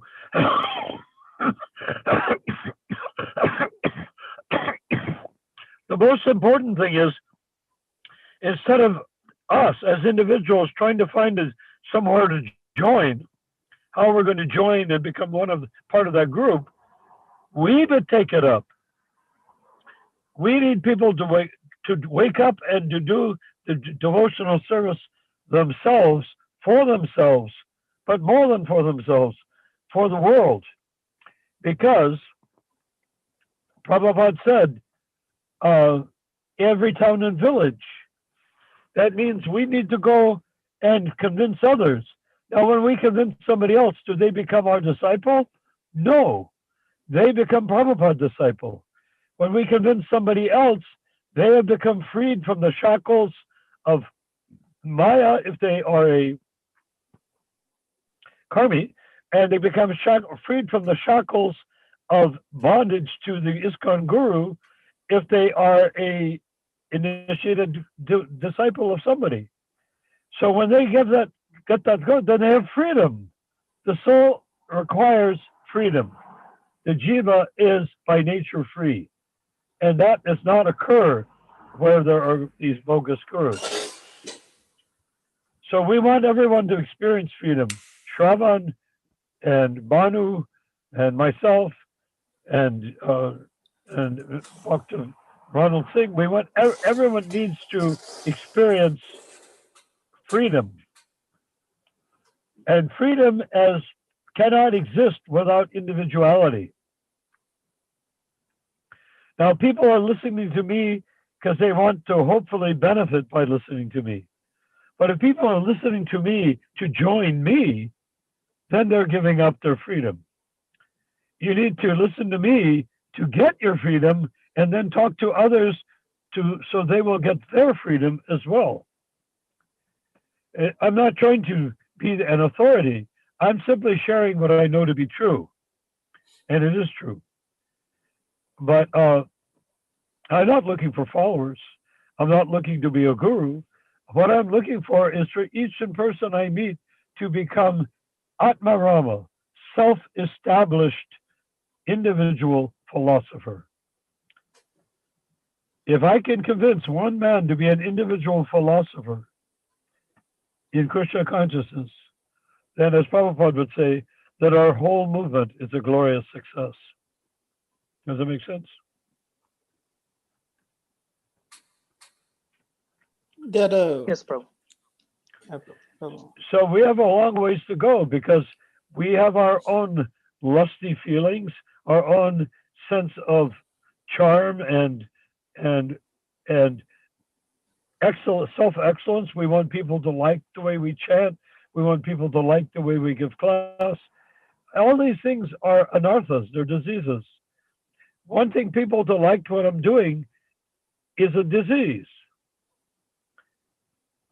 So to give up that disease, I have to realize that the person who I'm speaking in the presence of, like you all three, the presence of you all is that you will become free and be able to not have to bow down to anyone except Krishna and Prabhupada.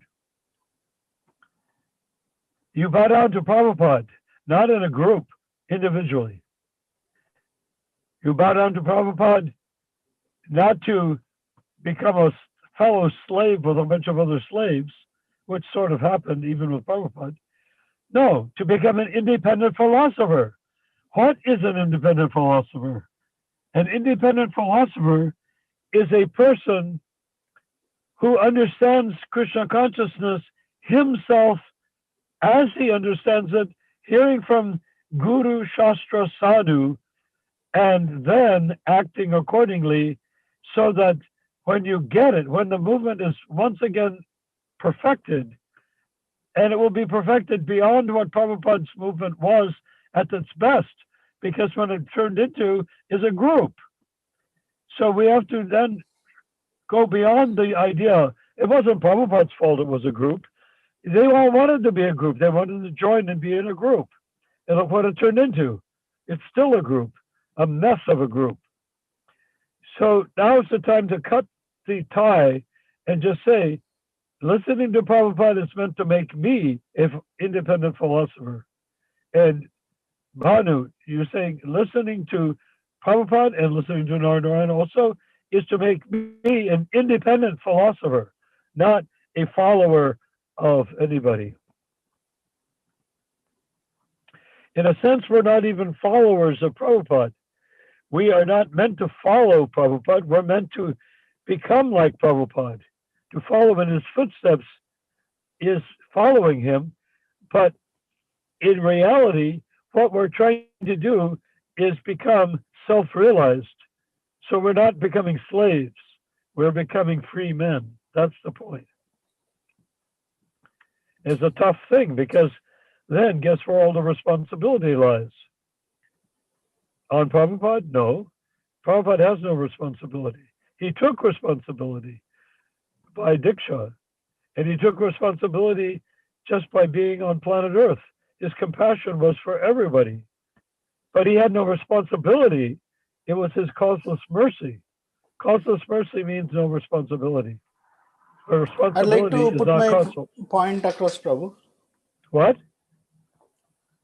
So in Vaishnavism, there are two things. I mean, one is Bhajanananda and second is Parivakrita.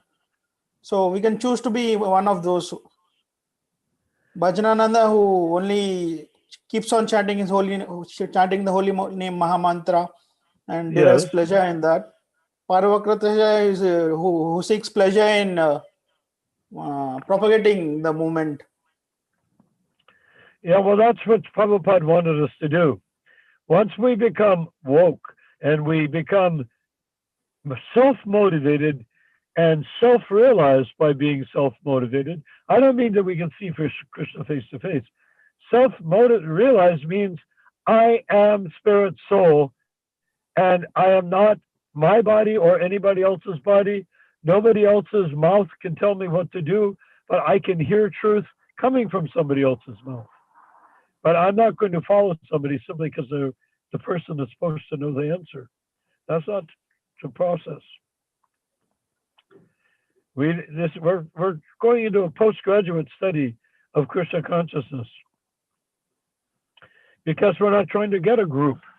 Oh yeah, we can have a group with hundreds of people in it, having kirtan, chanting, having class, having Sunday feasts. But if that's all it is a group, then we've failed, miserably failed. Bunch of people come and they all agree with each other, we failed. Success is if we each individually become an independent philosopher. Then we go to the Sunday feast as independent philosophers. So, Prabhu, and then, can't we follow in the path of Bhajanananda? I'm sorry? Bhajananandi? Yeah. Can't we follow in that path? You can, but that's not what I'm headed, and that's not where Prabhupada was headed. Prabhupada was not looking for Bhajananandis. Although there's nothing wrong with a bhajana Nandi.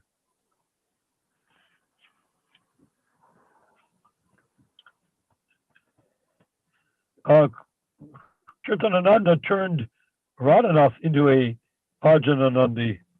He took him up to the old farmhouse by himself to take care of the deities there, took his tridanda, dragged a line in the sand, or maybe it was his cane, dragged a line in the sand and said, "Do not cross that line again without my permission."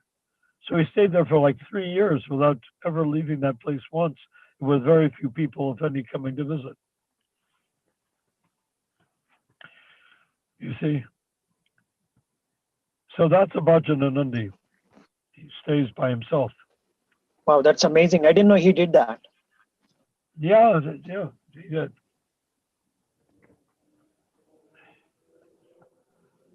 Wow, what an austerity.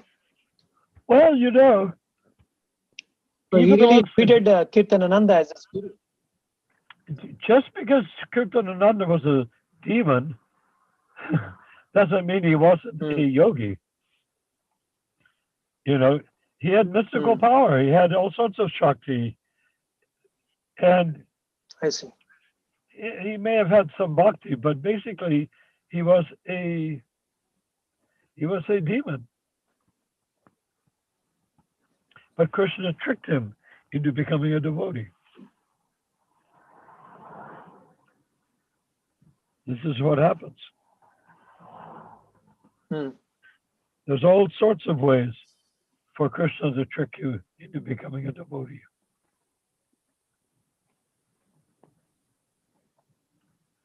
But once you become a devotee, don't become a member of a crowd, a group. Don't join a group. Don't join a temple. Don't join your friends. Be friends, but don't join your friends. Alfir Obeisance says, Nama Om Vishnupadaya, meaning, I am worshiping you as the disciple of Prabhupada, independently of me worshiping Prabhupada. You see? That's why when they replaced it with Vanchakalpa, it destroyed the whole meaning of offering obeisances. Well, I think a lot of people, not a lot of people are here, just Bhanu, Shravan, me, and Nara Narayan Prabhu. A lot of good instructions, what to do and how to progress in the spiritual life. And Nara Narayan Prabhu talked about groups and all this that we're trying to avoid to make another mundane group. But that doesn't mean we cannot be in a group. It means that the group cannot be a group. Do you get the point? We're not joining to be with my pal and my friend over there. That's the Anyabalasa Bij again. Bhakti Lata Bij simply means vertical. Vertical means independent. When you're vertical, like blades of grass in the forest, like if you have bamboo standing, the bamboo stands straight up. It's independent. It's not tangled up. Does that make sense?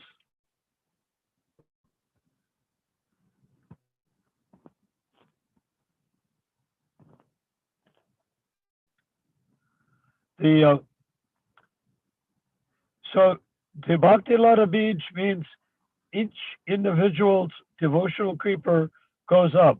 They don't get tangled up. They don't hug each other. They don't do anything like that. The devotional creeper doesn't. Oh, people can hug each other. Bodies can hug each other. But the devotional creeper cannot. But the basis of being an independent philosopher is not the body, it's the jiva. The devotional creeper coming from the jiva. So that's what we need to teach, to be independent philosopher. Practically, that's all we should teach, while teaching the rest of Krishna consciousness at the same time. Does it make sense at all? Hello? Is anyone still there? Yes, Prabhuji. Did you hear what I said? We are here. There's a Because I say yes, something. yes. There is like a half a second gap. Dead silence. there's like a half a second gap between, each other. Oh, really? That makes sense.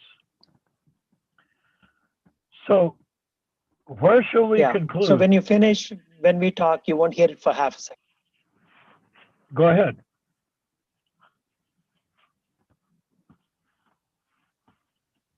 You want to speak, right?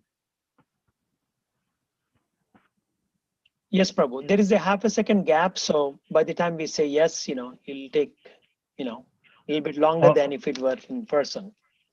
I see. And sometimes we're also, Okay, this is fine. The gap is good. It gives us individuality. It makes us independent, much more like independent philosophers with a gap. If not, we're just talking over each other. So, is there anything else you want to ask or say? I've noted down a question. I'll ask you. I'll just read it out. And the question is? Yeah, please. You have a question? Yeah, Prabhu, just a minute. Okay.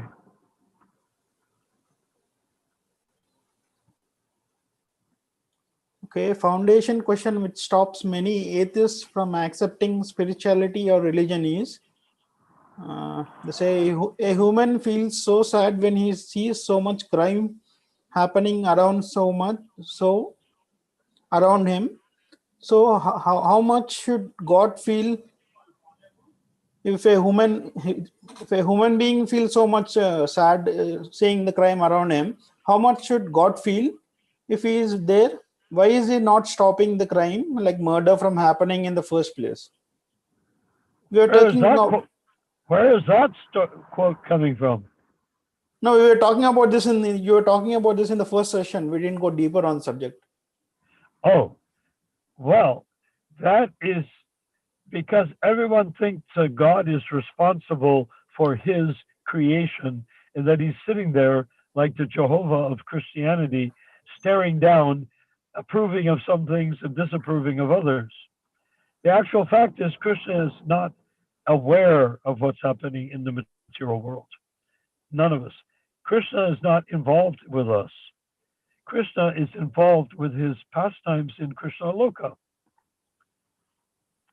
Yeah? Krishna is not interested in what we're doing in planet Earth.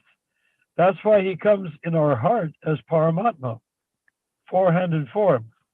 That is nothing to do with Krishna or Krishna's pastimes. What would we do?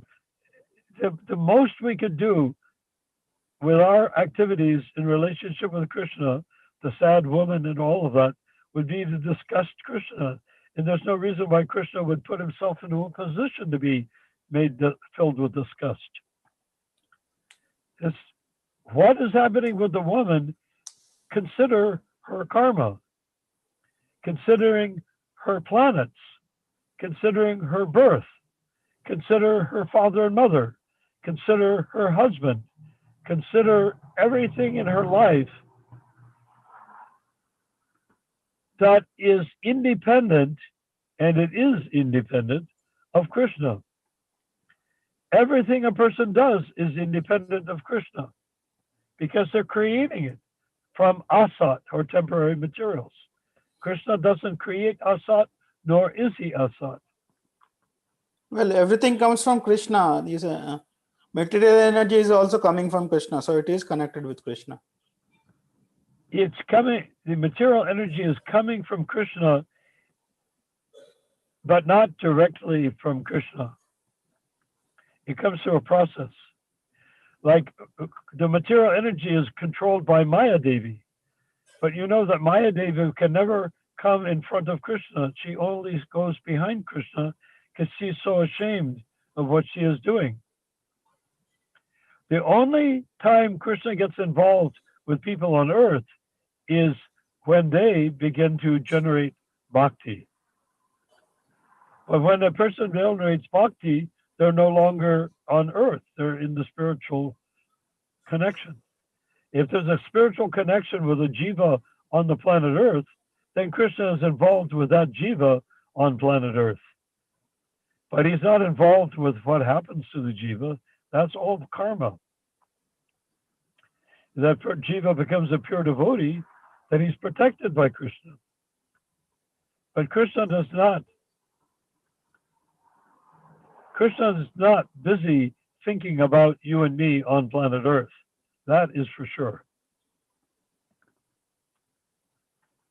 He would like us. Then how is he reciprocating with us? Yeah, Krishna would like us to be involved with him in Krishna Loka. But do you know why we're not involved with Krishna in Krishna Loka right now? What's the bald fact? Everything's based on desire, remember. Everything. The entire existence in Krishna Loka and the material world, everything is based on desire. The jiva is based on desire because Krishna desires. Is not, you say? What? May I say something? If Krishna is not involved with us, if we are not pure devotees, right? Then how does Krishna reciprocate with us, with our devotion? To the extent that we, that we do, he responds, right? That is done by worship, and by worship, it starts with our relationship with the spiritual master. We don't directly connect with Krishna. We connect with the spiritual master, and he connects with Krishna. I see. Until you become a pure devotee. That's when Krishna connects with you. Yeah. But when you're a pure devotee, odds are you're not on planet Earth. You're in Krishna Loka. Even though you're on Earth. But if you feel like coming down to Earth to deliver people, you can do it. If Krishna wants you to come down to Earth to deliver people, then you do it on his order. But otherwise, why would you want to leave Krishna's pastimes in Krishna Loka? What would be your motive? Right. To eat bad food? To have bad sex? To sleep on uncomfortable surfaces when it's nighttime? To take bath in polluted water? I mean, how many motives must we have to want to be on planet Earth?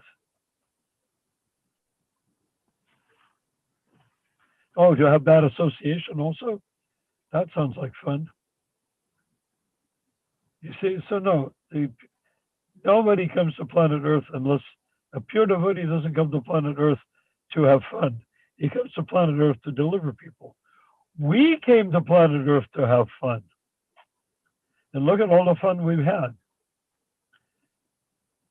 Animals, 8,400,000 species full of fun we had on planet Earth. Now we're in the human birth. And we're not having fun because we realize how we screwed up by leaving Krishna Loka. Right? Our big sudden aha moment is that, do you mean I could have been in Krishna Loka all this time instead of suffering like a tree and a rat, being eaten as a dog, being eaten as a deer by chewed to pieces by bigger dogs because of a smaller dog? I could have avoided all of that by simply staying in Krishna Loka. But when I became a dog, I was doing what I thought was fun and meant something. So I did it, but I didn't know that I could have been in Krishna Loka at the same time because I'd given up Krishna Loka to be a dog. I mean, where does Krishna come into that picture? Now you're talking about people, Krishna relating to people and their suffering. Well, what about Krishna relating to dogs and their suffering, or rats and their suffering, or plants and their suffering? How does he relate? Or does he relate? Why on earth would he want to relate? Paramatma relates. Now, if you get to the point, what? So we decide to come and enjoy in the material world. But we also decide after coming to the material world, many thousands of times we decide to go back to a spiritual world. after coming to platform of devotional sadhana Sure, bhakti? you can become a voodoo guy in Africa. You can become a a Jew or a Christian. You can become a devil worshiper. There's all sorts of things you can do to try to go to a better place. But how to go back to Godhead? What's that? What is going back to Godhead? You know, Prabhupada gave an example of some sons of a rich man are sitting. Did you ever hear that, Dr. Ronald Singh? The sons of a rich man are lying in the gutter drunk and filthy. A limousine stops by, a Rolls Royce, an old-fashioned one, of course, that looks good. And the chauffeur gets out and said, "Hey, you guys, two guys, get in the limo." He said, "I don't want to get in the limo. You're probably going to take me into a dark alley and kill me. What is this limo business? I don't want to go in the limo." "No, get in the limo. I'm asked. You're asked to. I'm asking you to get in the limo." "Why?" "I'm going to take you to your father's place."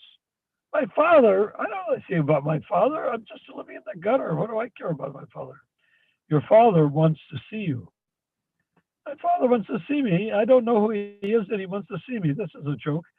And how am I supposed to get my filthy self into that clean limo?" "Oh, just get in. Well, we have people who clean limos back up to that. No, Prabhu. But That ain't happening going to spiritual world. That's a long. You don't know the process to go. Wait, you don't know the let exact me things to apply there. So we're seeking after other desires which can easily happen. Let me finish the story though. They get in the limo and they start driving, and as they drive, the slum goes away, and it looks like better housing, and everything looks better, nicer roads. Till finally they get to a beautiful gate. They go through the gate into a beautiful place with, like, English countryside with and there's houses, gorgeous, and they're coming up until finally they come up to the main house, and out from the door steps their father, and they say, "Oh my God, and we had forgotten we were from here. We forgot all about it." That's what Prabhupada said it's like going back to Godhead. Now, Banu, what was it you were saying? So going back to spiritual world, we decide many thousands of times, but that ain't happening. Even though we decide so many times, lakhs of times, that isn't happening. We only fall one time from the spiritual world. And when we're here, our mind becomes absorbed into the identity of whatever species we have taken birth in. Cat, dog, human, monkey, whatever it is. We become absorbed in that birth, right? So we don't remember anything about Krishna Loka. We're the same person, but we don't remember it because we have a different body. Because the body we have now is asat, or temporary body. The sat soul is just a dot now. He doesn't have any arms or legs because he doesn't need them. He's not in Krishna Loka. He wouldn't know what to do with them if he were in Krishna Loka. So you stay here, but then when you come across a pure devotee, Prabhupada comes across your path, then you gradually get a connection once again with going back to home, back to Godhead. He tells you about it. He shows you about it. He describes pastimes in Krishna Loka. You end up desiring to go back to Godhead. At that point, then gradually, birth after birth, you make advancement and you go back to Godhead. But it's only by the causeless mercy. Causeless means you have not done anything to deserve it. Causeless means without any cause. He comes and delivers you back to home, back to Godhead. That's why he cannot be confused with an ordinary man dressed up like a guru sitting on a big red chair. Okay? So should I wait Prabhupada to come again and take association? How does it go? How does it? Is this Banu? Yeah. I still can't. My hearing isn't good. If you try to articulate as many syllables as you can, it will help me a great deal. Please try to talk slowly. Yeah. Don't have but a normal conversation. Don't He's talk full like of bhakti. Yeah. He's full of passion. Yeah. Rajagun. Yeah. So he's using it, but I can't understand it, unfortunately. So go ahead. You're right. So Banu, go ahead again. Carefully. Repeat it slowly, one word at a time. You had association of Prabhupada. So yes. How can I have the same association of Prabhupada of a pure devotee and take advantage of it? I mean, so how can I? Well, Bhaktivinoda Thakur said about his own guru, who lived centuries before he did, he reasons ill who say Vaishnavas die when thou art living still and sound. Vaishnavas die to live, and living spread the holy life around. So Prabhupada is here as much as you want him to be here. If you want Prabhupada, well, the easy thing is get a recording of Prabhupada and listen to Prabhupada. He's not there. He's there. He's there in your, he will go into your heart and transform you by listening to him. And it's a very good thing to do. The Srimad Bhagavatam lectures of Prabhupada, they don't describe the spiritual world. They're not stories of Leelas of Krishna. They are not there in them. Who? The Prabhupada lectures. The what? Prabhupada lectures. Oh, sometimes. Yes, sometimes. But look, how do you want to get a man into the limousine and from the limousine to his birthplace, the palace where he was born? How can you do that before you can help him get out on all fours out of the mud and the dirt in the gutter? He was helping us, not telling us pastimes.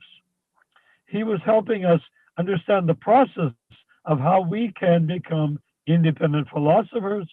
And by chanting the Hare Krishna mantra, and japa and kirtan, we become able to absorb and understand the pastimes of Krishna.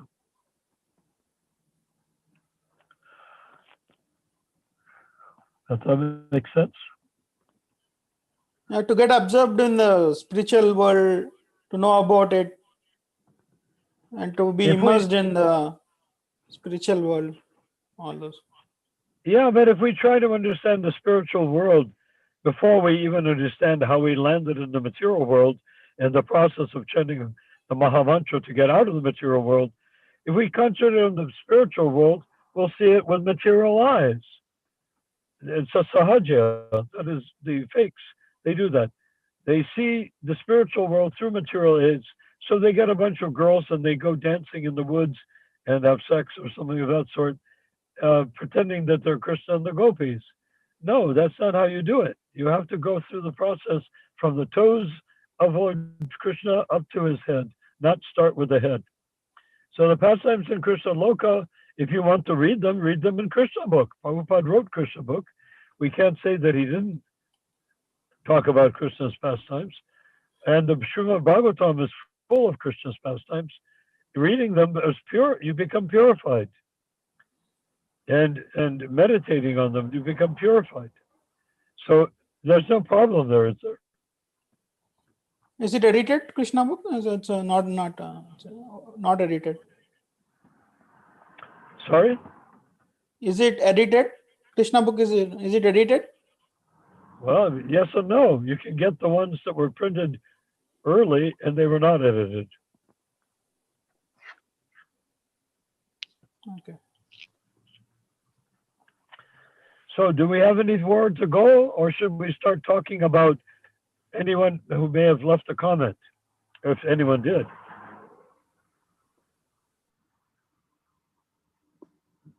Dr. Ronald.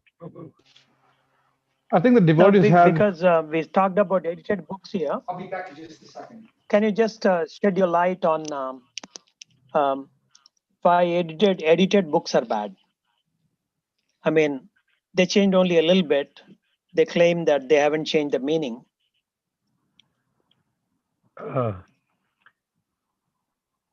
It is said in Shastra that even if the spiritual master makes something that everyone can understand is a mistake, he does.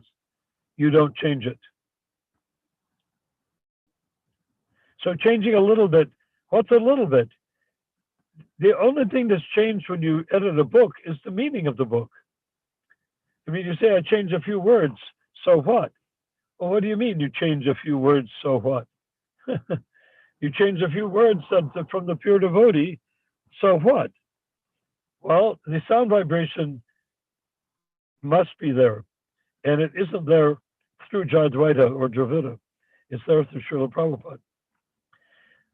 There was a Pujari in Los Angeles, Afro-American Pujari, and he had such an enlarged heart that he was going to die, or so the doctors all told him. So he went to Vrindavan, and his wife was with him, Caucasian lady, and they set up an ashram there, and they actually made it into something rather elaborate, so people came and visited, and there were things set up for pastimes. But the man himself was mostly lying in bed. He couldn't move because he was dying. But he was lying there for 5 years, dying, before he actually did leave his body. So one time he asked his wife, please, my wife, please bring me the Srimad Bhagavatam. So she brought him a Srimad Bhagavatam. He put it on his heart to hold it there because he wanted to feel the energy of the purification. He began to get sick and upset. He said, what is this? This is the Srimad Bhagavatam. What is this? And she looks at it and said, oh my goodness, I gave one that was one of the changed Bhagavatams and put it on your chest. He said, no, give me the original by Prabhupada. He put it on the chest. He was totally at peace and satisfied. The thing is, it's not so much what you change, it's what you add. What you subtract also is from the pure words of the pure devotee, and then what you add. You know, you're adding things that are not from the spiritual world. They're not from Krishna Loka. Everything Prabhupada did was from Krishna Loka. Anyhow, does that answer your question at all?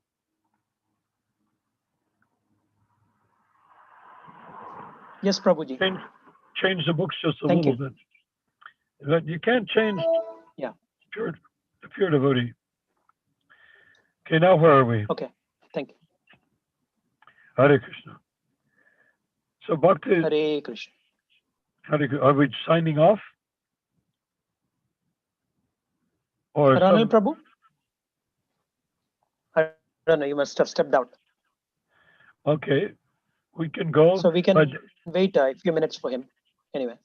Continue, Prabhu. It looks like I'm here listening okay. The conversation. Was there any comments?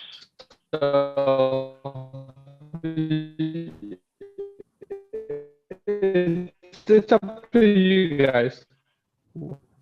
Your voice is lagging. Whatever Stretching. to do. No, I'm just talking to the devotees. Oh, that's fine. Okay.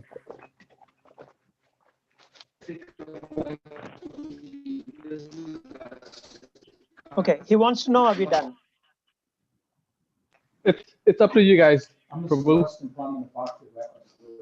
It's you guys have any more questions, or now and then. Continue tomorrow? Sure. Good. Is somebody playing an ektar? Okay, what are we going to do now? Okay, you can take up your live, Prabhu. I am your servant, so I'm at your mercy. Tell me what to do.